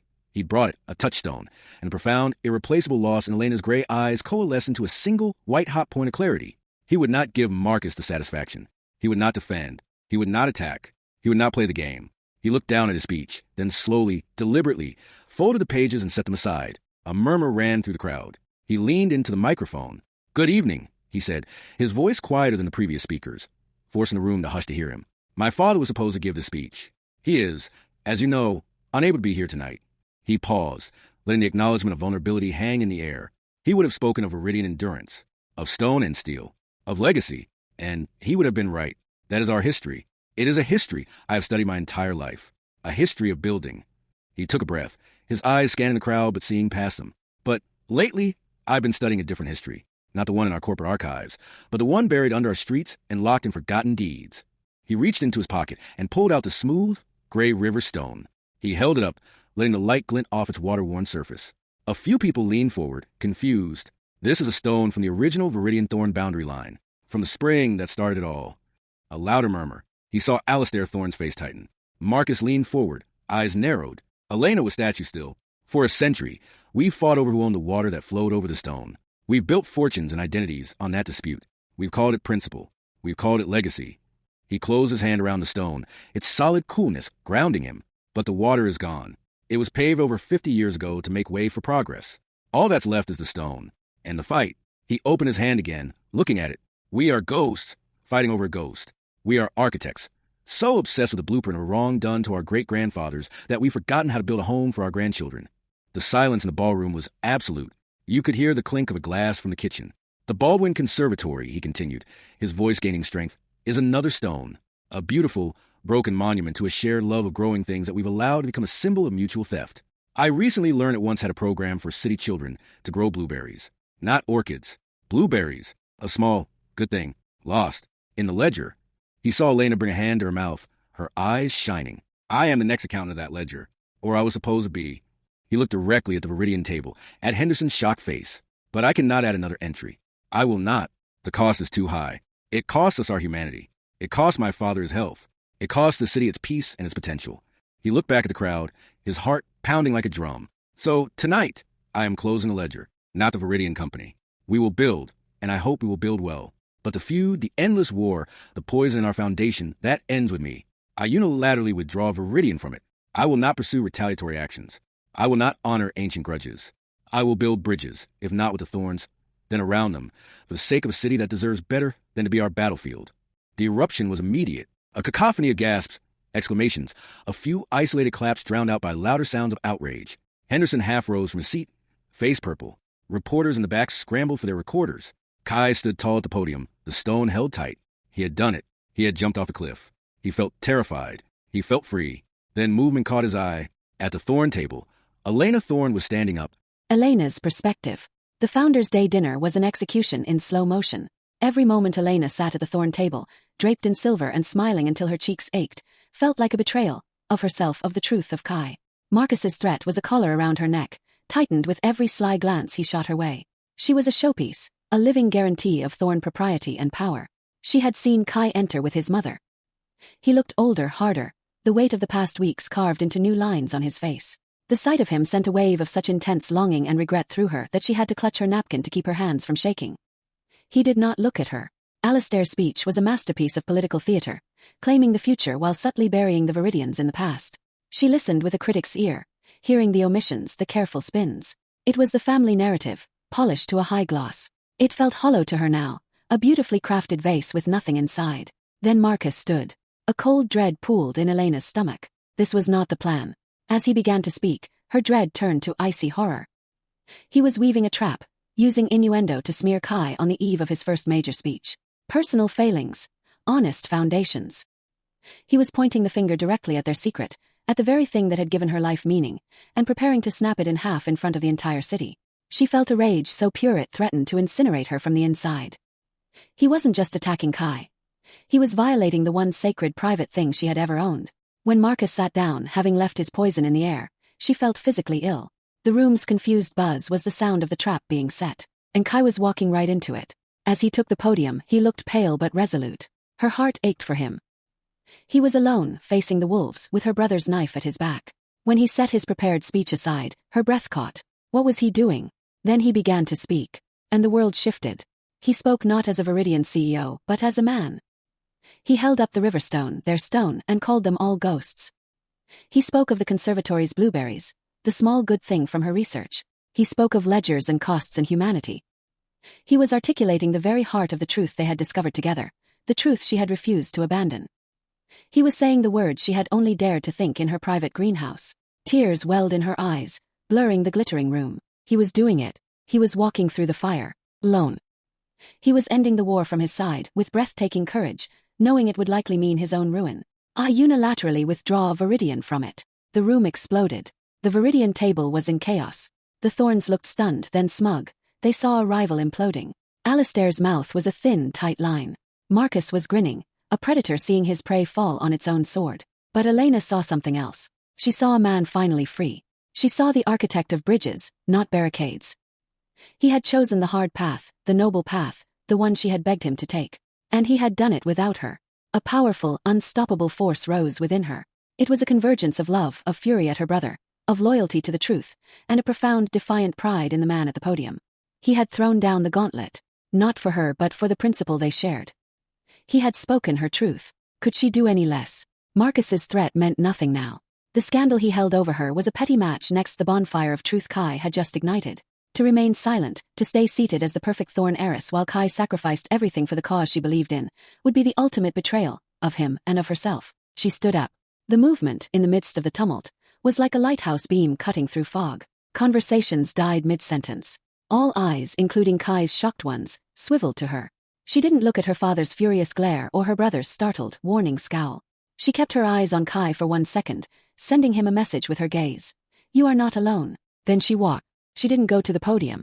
She walked to the space between the tables, the no-man's land of polished floor, and turned to face the room. The silence was now absolute, electric. My name, she said, her voice clear and carrying without a microphone, is Elena Thorne. And for the last century, my family has told a story.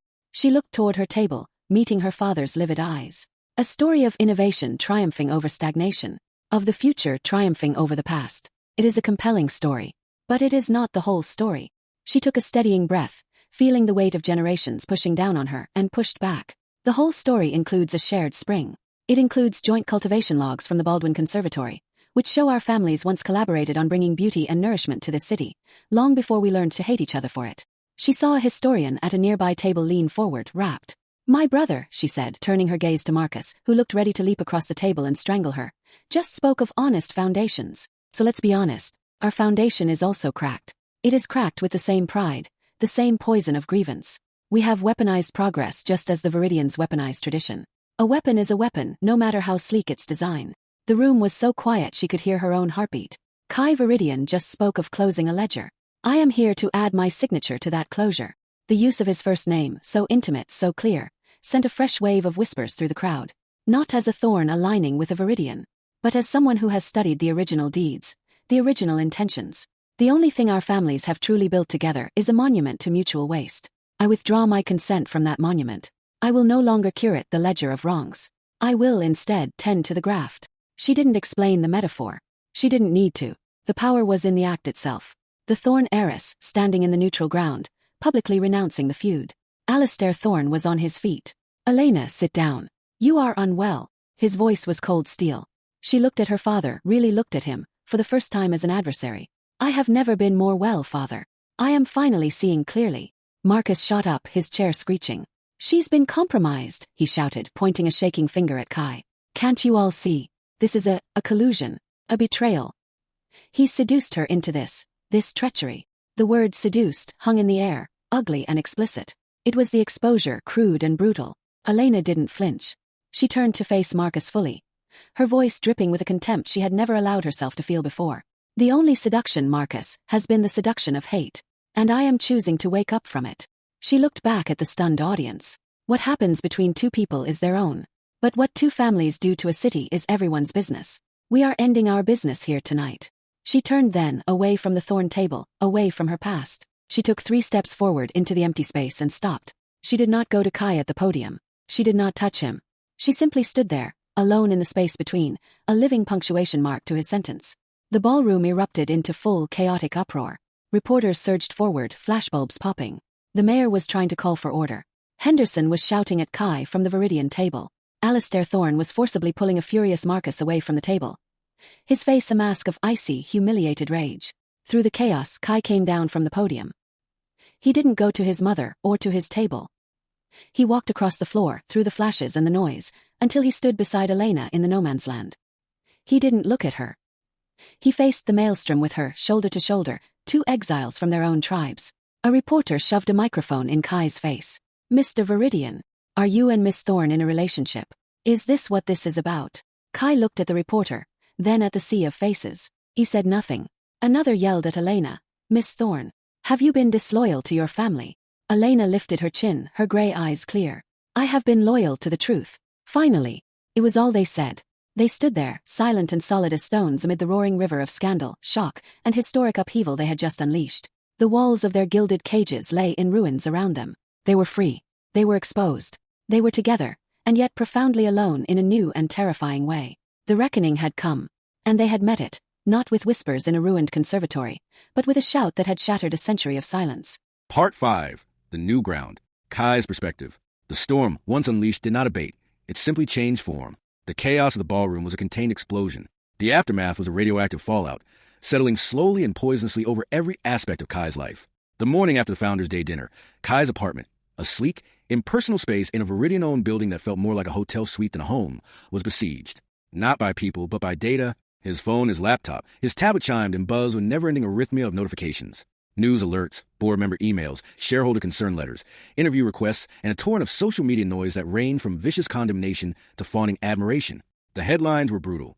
Veridian heir surrenders, declares feud over. Scandal rocks dynasties. Heir and heiress's secret alliance exposed. A love that blew up two empires. Is Veridian construction finished? The more nuanced pieces discuss the stunning public recalibration of a century-old civic conflict, but they were drowned out by the tabloid sensationalism. The narrative was split. Kai was either a brave peacemaker or a love-struck traitor. Elena was either a courageous truth-teller or a family-disgracing conspirator. By 7 a.m., a formal notice of an emergency board meeting was delivered via courier, scheduled for 10 a.m. The language was terse, legalistic, and devoid of any title before his name. It was addressed simply to Kai Veridian. He didn't bother with a suit. He wore dark trousers and a simple, well-made shirt, no tie. The armor of the heir was discarded. He was just a man going to face the consequences. The boardroom felt colder than ever. The 12 members were already seated, their expressions a gallery of grim judgment. Henderson's face was mottled with fury. Robertson looked pained. The others ranged from stony disapproval to calculating neutrality. Silas's empty chair at the head loomed large. Kai did not sit in it. He took the seat he'd occupied as the heir, to his father's right. The symbolic message was clear. This meeting, Henderson began without preamble, his voice shaking with rage, is to address the catastrophic, unilateral, and irrevocable damage you have inflicted upon this company and the Veridian name last night. You have made us a laughingstock. You have undermined our negotiating position on every single project. You have openly fraternized the enemy and then legitimized that betrayal as some kind of moral awakening. Kai listened, his hands folded on the cold granite. He felt a strange detachment. The fear was gone, burned away in the crucible of the podium. You are hereby removed from the position of interim CEO, effective immediately, Henderson pronounced. Your authority over all operations, finances, and assets is revoked. A interim committee led by myself will assume control until your father's capacity can be assessed or a permanent replacement is found. Kai nodded slowly. I expected nothing less. His calm acceptance seemed to inflame Henderson further. Is that all you have to say? After generations of work, of building, you throw it all away for a thorn? Kai looked up, meeting Henderson's eyes. I didn't throw it away for a person. I let it go for an idea. The idea that this company, this name, can be about building something that doesn't require an enemy to define it. You're right. Last night probably destroyed Veridian construction, as we know it. But the thing we knew was poisoned. Maybe something new can grow from the rubble. It just won't be with me at the helm. Sentimental garbage. Henderson spat. You've bankrupted a legacy. Perhaps, Kai said, standing. Or perhaps I just stopped paying the interest on a debt we never owed. He looked around the table, at the faces of the men who had known him since he was a boy. I resigned from a board. I relinquished all shares held in my name as part of the family trust. I want no part of it. A collective gasp went around the room. He was not just being fired. He was performing a radical amputation. He was cutting himself off from the source of the poison, and from the source of his wealth, his identity, his very sustenance. Robertson stood. Kai, think about this. You don't have to do this. I do, Robert, Kai said, his voice gentle but firm. It's the only way to be clean. He turned and walked out of the boardroom for the last time. The legal and financial disentanglement took weeks. It was a brutal, clinical process overseen by teams of stone-faced lawyers.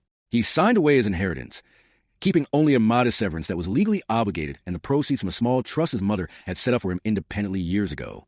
He moved out of a Veridian-owned apartment into a rented studio in the city's old warehouse district, a space with exposed brick, large north-facing windows, and the smell of dust and potential. The first thing he did in the empty space was unfold his drafting table. It was the same one he'd had since architecture school, a relic of his true self. He set it up by the window. Then he went for a walk, ending up, as he knew he would, at the rustic gate of the Baldwin Conservatory. It was padlocked now. The city, in the wake of the scandal, had hastily asserted full control, freezing all previous claims.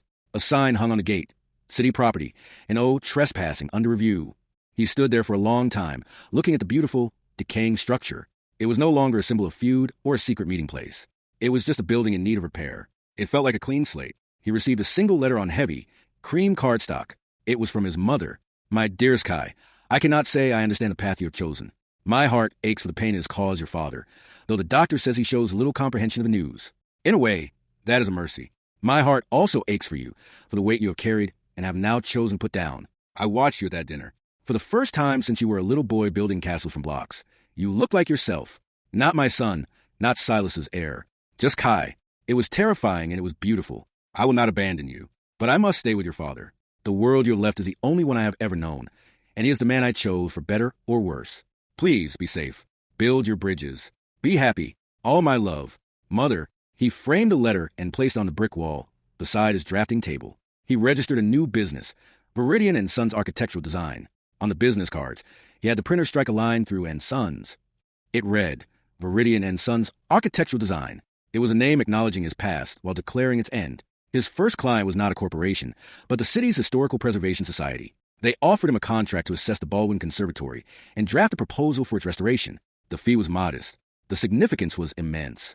The work was his salvation. He spent days on site with engineers and historians, carefully documenting the structure's condition. He crawled through sub-basements, traced the patterns of rust on the ironwork, measured the angle of the sinking foundations. It was physical, honest work. He drafted not just restoration plans, but adaptations, modern climate control hidden in the original ducts, discrete accessibility ramps woven into landscape, a new educational wing inspired by the original Blueberry Garden concept. He saw Elena only once in those first few months. It was at a city council subcommittee hearing about funding for the conservatory project. She was there representing a new nonprofit she had founded, the Concord Foundation, dedicated to urban reconciliation projects. She wore a simple, professional suit, her hair in a neat twist. She presented a meticulously researched report on the conservatory's historical community value and its potential as a modern bridge space. She never looked at him.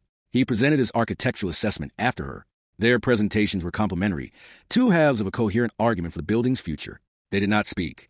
They passed each other in the hallway during a recess, a foot of space between them. He caught a hint of her scent, clean, like rain and rosemary. She kept her eyes forward. The distance between them was a vast, silent plain. They had ignited a public conflagration together, and now they were living in the separate, scorched territories it had created. He threw himself into other projects. A pro bono redesign of an overcrowded community center. A competition entry for a pedestrian bridge over the industrial canal. He hired one employee, a brilliant, cynical young draftsperson named Anya, who didn't care about his last name and only respected the quality of his lines. The firm's bank account was perpetually anemic, but for the first time his life was not. One rainy afternoon, he was working on the bridge design when a courier delivered a small, flat package to his studio door. No return address. Inside was a simple, beautiful book, The Forgotten Gardens of the Industrial Age. Tucked into page 87 was a single, perfect, pressed flower. It was not a rose. It was a sprig of alchemilla mollies, lady's mantle, a plant known for catching and holding glistening beads of rain or dew on its leaves, a plant of resilience and collected memory. There was no note. He didn't need one. He carefully placed the pressed flower in the old, blank journal he'd begun using for sketching ideas. He did not press her. He understood the silence. They were both tending their own grafts, seeing if they would take root in the new, unforgiving soil. Winter came, sharp and gray. The conservatory project was approved, but funding was delayed in bureaucratic red tape. Kai took on a renovation project for a small, independent bookstore in his neighborhood to pay the rent. He was sanding old floorboards one evening when his phone buzzed. An unknown number. He answered. Veridian Design. Kai. It was Robert Chun. He sounded tired. I'm calling from a payphone. They monitor everything. Robert? What's wrong? It's the company. Henderson's interim committee, they're gutting it. Selling off assets. Slashing departments. Pursuing every petty litigation against Thorne they can dream up. It's a scorched earth policy. They're not trying to save Veridian. They're trying to avenge it. They're going to run it into the ground and blame you. Kai leaned against the bookstore's counter, the dust and the sanding coating his hands. He felt a pang, not for company, but for the people in it. The thousands of employees who weren't board members, who just showed up to build things. What can I do? Nothing. It's done. I'm resigning next week. I just thought you should know. You were right. The poison was in the foundation. They're just choosing to drink the last of it. Robert paused. How's the bridge coming? A small smile touched Kai's lips. The foundations are complicated. The soil is unstable. But the design is good. Build it, Robert said, and the line went dead. The call left him with a restless energy. He finished the sanding, cleaned his tools, and walked through the cold night back to his studio. He didn't turn on the main light, just the angled lamp over his drafting table. The city glow through the large windows provided a bluish backdrop. His eyes fell on the press lady's mantle in his journal. He thought of Elena, alone in her world just as he was in his. He thought of the conservatory, locked and waiting. He thought of the spring, buried and forgotten. An idea, not for a building, but for an act, began to form. It was impulsive, probably foolish, but it felt like the next true thing. He went to his computer and logged into the city's public records portal. He spent hours cross-referencing old maps with modern utility charts. He found it. A sliver of unused, city-owned land right beside the elevated motorway that had buried the spring. A narrow, trash-strewn strip that was technically a floodplain buffer. The next day, he filed a request with the Parks Department for a greening initiative permit for the site. He described it as a historical marker and micropark.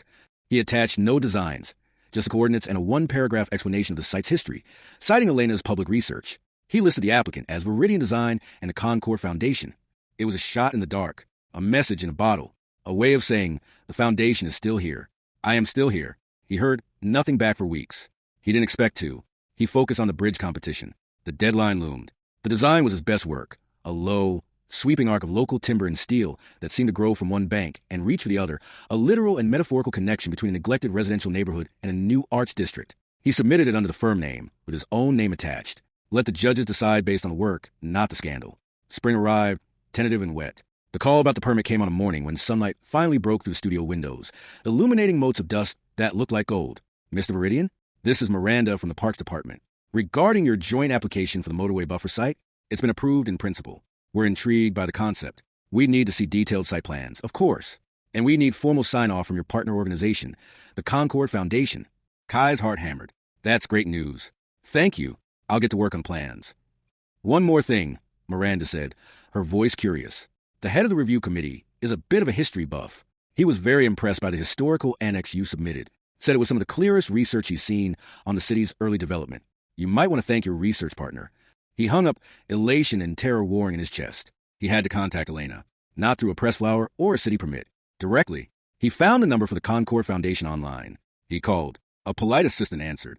I'd like to speak to Elena Thorne, please. It's Kai Veridian, regarding a joint Parks Department application. He was put on hold. Minutes ticked by. He was sure she would refuse the call. Then, her voice. Kai. It was calm, professional, unreadable. Elena, I took a liberty with your foundation's name on a permit application for the spring site. Silence. He could hear her breathing. I see, she said finally. The Parks Department called me this morning. I'm sorry I didn't ask. It was an impulse. What is the proposal? She asked, her tone still that of a colleague assessing a project.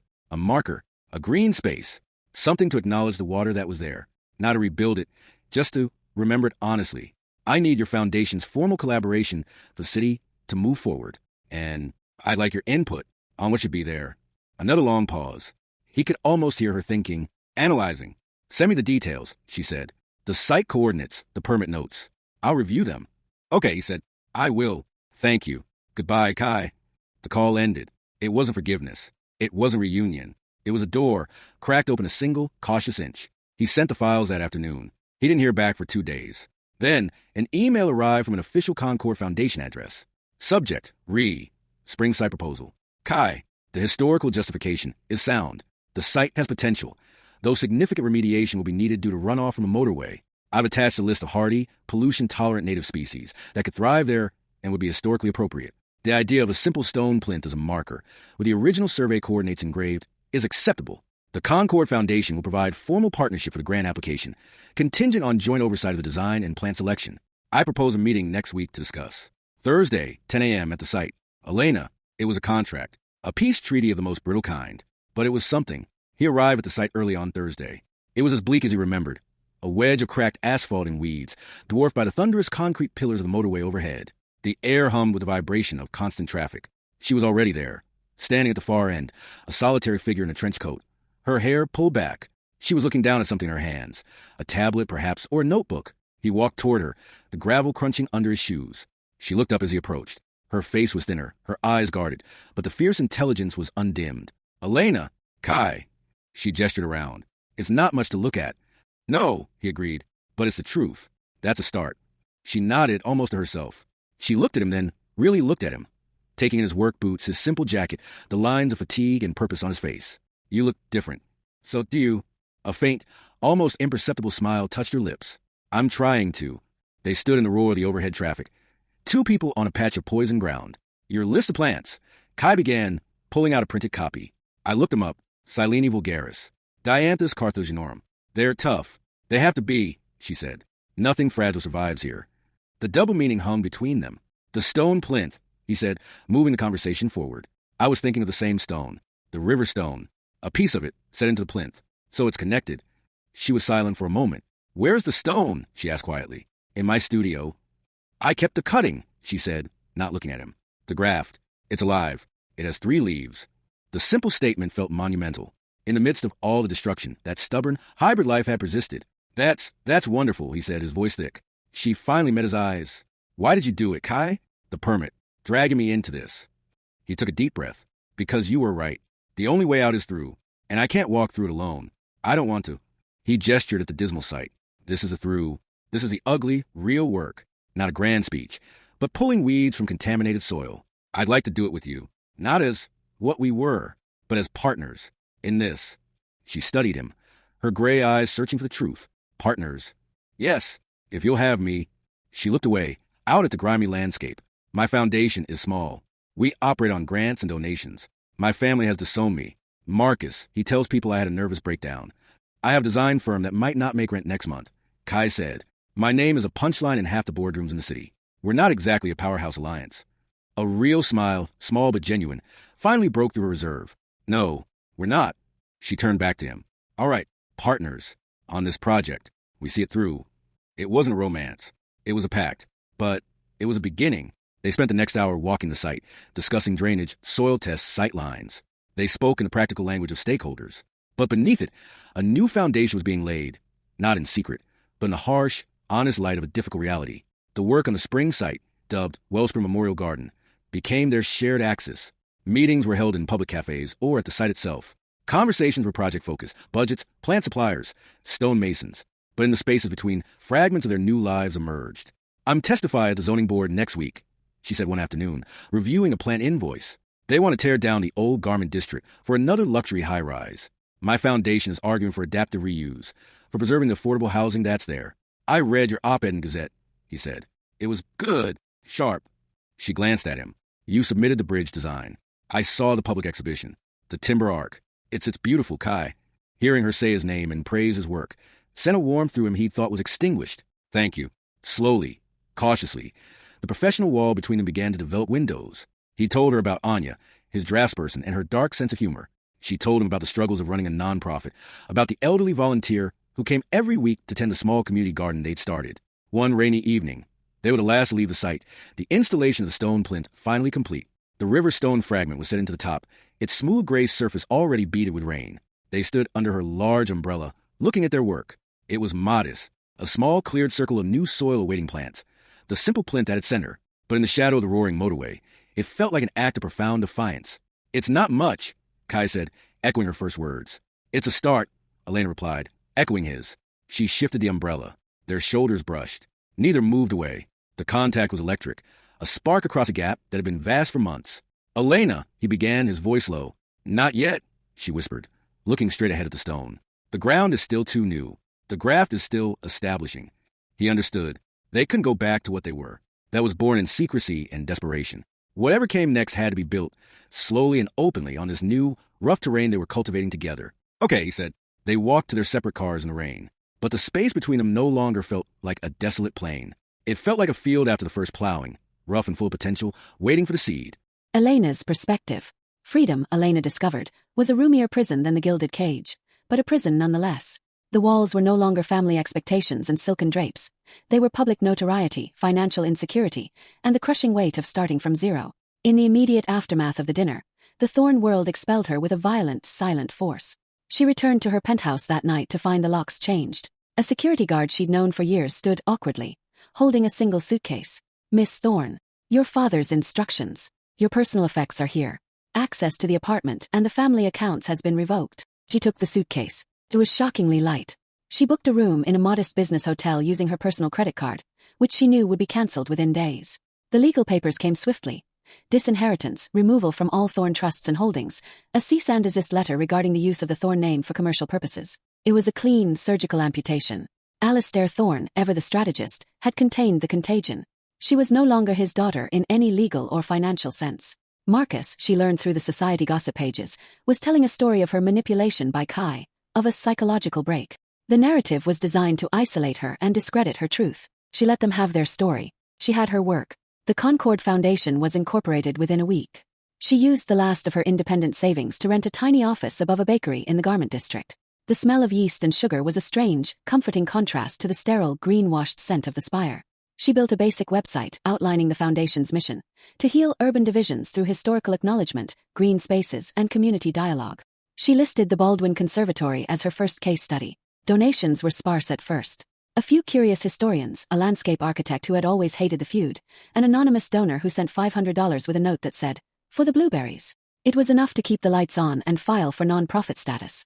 Her first public act was to publish the full, annotated digital archive of her research on the feud. She posted it on the Foundation site and sent links to every historical society, university, and journalist in the city. It was a nuclear option against her family's narrative. The response was immediate. Scholarly interest was high. The media, always hungry for a new angle, began to frame her not just as a scandalous heiress, but as a serious, if controversial, public intellectual. She testified at city hearings, her voice calm and data-driven, using history to argue against demolition and for mindful development. She was heckled once by a developer who shouted, "Why should we listen to a woman who betrayed her own blood?" She had paused, looked at him and replied, "Because I am arguing for our shared city, not for my blood. My blood has done enough damage." The room had fallen silent. The work was her armor and her therapy. But at night, in her small rented studio apartment with a single window overlooking a fire escape, the loneliness was a physical ache. She missed the resources of her old life, but more than that, she missed the secret sustaining connection to Kai. His speech replayed in her mind constantly. His courage had been the catalyst for her own, but it had also been the wrecking ball that shattered the fragile, hidden world they'd built. She had sent the pressed lady's mantle on an impulse, a fragile signal flare sent from her isolated island to his. Then the permit application arrived. Veridian Design and the Concord Foundation. She'd stared at the words, her heart doing a slow, heavy roll in her chest. He had reached across the divide. Not with sentiment but with action. With a project. He was proposing they build something together, not in secret, but in the full, messy light of day. Her first instinct was to refuse. It was too soon. The wounds were too fresh. The risk of more pain, more public entanglement was too high. But she read the application. His description of the site was unflinching. His stated goal, to acknowledge the water that was there, was perfect. It wasn't about reconciliation. It was about truth. And truth was her currency now. She agreed to the meeting. Seeing him on that grim, polluted strip of land was a shock. The polished air was gone. In his place was a man who worked with his hands, whose clothes were simple, whose eyes held a quiet determination that had replaced the weary desperation she'd last seen. He had been tempered by fire. He was stronger. Their conversation was stilted, professional. But when he said, "I can't walk through it alone. I don't want to," something tight and frozen in her chest began to thaw. He wasn't asking for her back. He was asking for her partnership in the hard, unglamorous work of repair. It was an offer she could respect. The Wellspring Project became their neutral ground, their laboratory. They were co-principals, forced to collaborate, to compromise, to build trust one pragmatic decision at a time. She respected his design sense, his understanding of space and flow. He respected her expertise, her encyclopedic knowledge of botany and history. They developed a shorthand. "The dianthus will provide summer color, but the silene will handle the runoff better," she'd say, pointing at a plan. "We need to slope the grade another 5 degrees toward this drain, or the silene will drown," he'd counter, sketching a quick section detail. It was safe. It was productive. And slowly, inevitably, the professional membrane between them grew more permeable. She found herself telling him about the challenges of her foundation, the grant rejections, the triumph of getting their first school partnership. He told her about the stress of the bridge competition, about Anya's latest sarcastic commentary on his design choices. They began to have coffee after site meetings, not as a date, but as a debrief. The conversation would start with soil pitch and drift to books, to the changing city, to memories of the conservatory that weren't laden with pain. She visited her grafted rose every day. It was now a healthy, foot-tall plant in her new, smaller greenhouse on the studio's fire escape. It had produced a single, perfect bud. She didn't know what color it would be. The deep crimson of the feud rose, the white of the Cherokee, or something in between. She was afraid to hope. One afternoon, Kai came to her tiny office to review the final plant order. Her space was a chaos of books, rolled-up maps, and seedling trays. He looked around, a smile touching his lips. "It looks like a proper archive in here." "A working one," she said, clearing a chair for him. As they reviewed the list, her tablet buzzed with a news alert. She glanced at it and went still. The headline read, "Veridian Construction Files for Chapter 11 Bankruptcy Protection." She looked up at Kai. He had seen it too. His face was unreadable. "Kai." "It was inevitable," he said quietly, putting down his pen. "Henderson was pouring gasoline on a dying fire. I'm sorry for the people who will lose their jobs." "Are you?" She didn't know how to finish. "Are you okay? Are you glad? Are you sad?" "I feel nothing," he said, which she knew was the greatest lie of all. He felt responsibility and relief and grief. A complex ecosystem of emotion. "It's not my company anymore. It's just a name on a filing." He met her eyes. "My name is on a bridge design. And on a garden permit. That feels more real." His words were a bomb. He had truly moved on. He was building his own meaning. The day the bridge competition winners were announced, Elena found herself pacing her small office, unable to focus. She checked the competition website every 10 minutes. Finally the page refreshed. "Winner, Pedestrian Bridge Design Competition. The Harbor Link. By Veridian Design, Kai Veridian Principal." A cry of triumph escaped her, startling her volunteer in turn. She felt a surge of joy so pure it was dizzying. He had done it. On his own terms, with his own talent, he had won. She didn't call him. She went to the spring site, knowing he might be there. He was standing by the newly installed plinth, his hands in his pockets, looking at the engraved coordinates. He turned as she approached. He didn't smile, but his eyes were bright, a weight lifted from them. "You saw," he said. "I saw. Congratulations, Kai. It's a brilliant design." "Thank you." He looked back at the stone. "It feels like a beginning." "It is." They stood side by side in the cool evening air. The motorway roar was a constant, but here in their small carved-out space, it felt like white noise. "The grafted rose," she said suddenly, the words leaving her before she could stop them. "It's going to bloom soon." He turned to her, his full attention a tangible force. "Yeah, I don't know what it will look like. It will be what it is," he said softly. "That's enough." The simplicity of his statement undid her. Tears pricked her eyes. She had been so strong for so long, building her foundation, tending her graft, maintaining her professional distance. But in that moment, facing the man who had shared the origin of her journey and who now stood as her partner in the hard work of its middle, the wall she'd built crumbled. "I was so angry with you," she whispered, the confession torn from her. "For asking me to run. For not having faith." "I was angry with you," he admitted, his voice rough. "For having too much faith. For choosing a war over us." "I didn't choose the war," she said, the tears falling now. "I chose the end of it. I just didn't know how lonely the end would be." He reached out then, slowly, giving her every chance to pull away. He didn't touch her face, just her hand, his fingers wrapping around hers. His touch was warm, solid, real. "You're not alone, Elena. Not anymore." She laced her fingers with his, the connection a circuit completing after a long, dark winter. It wasn't the desperate clutch of secret lovers. It was the firm, steady grasp of allies, of partners who had seen the worst of each other and the best, and who had chosen to build something new on the difficult, honest ground between. They didn't kiss.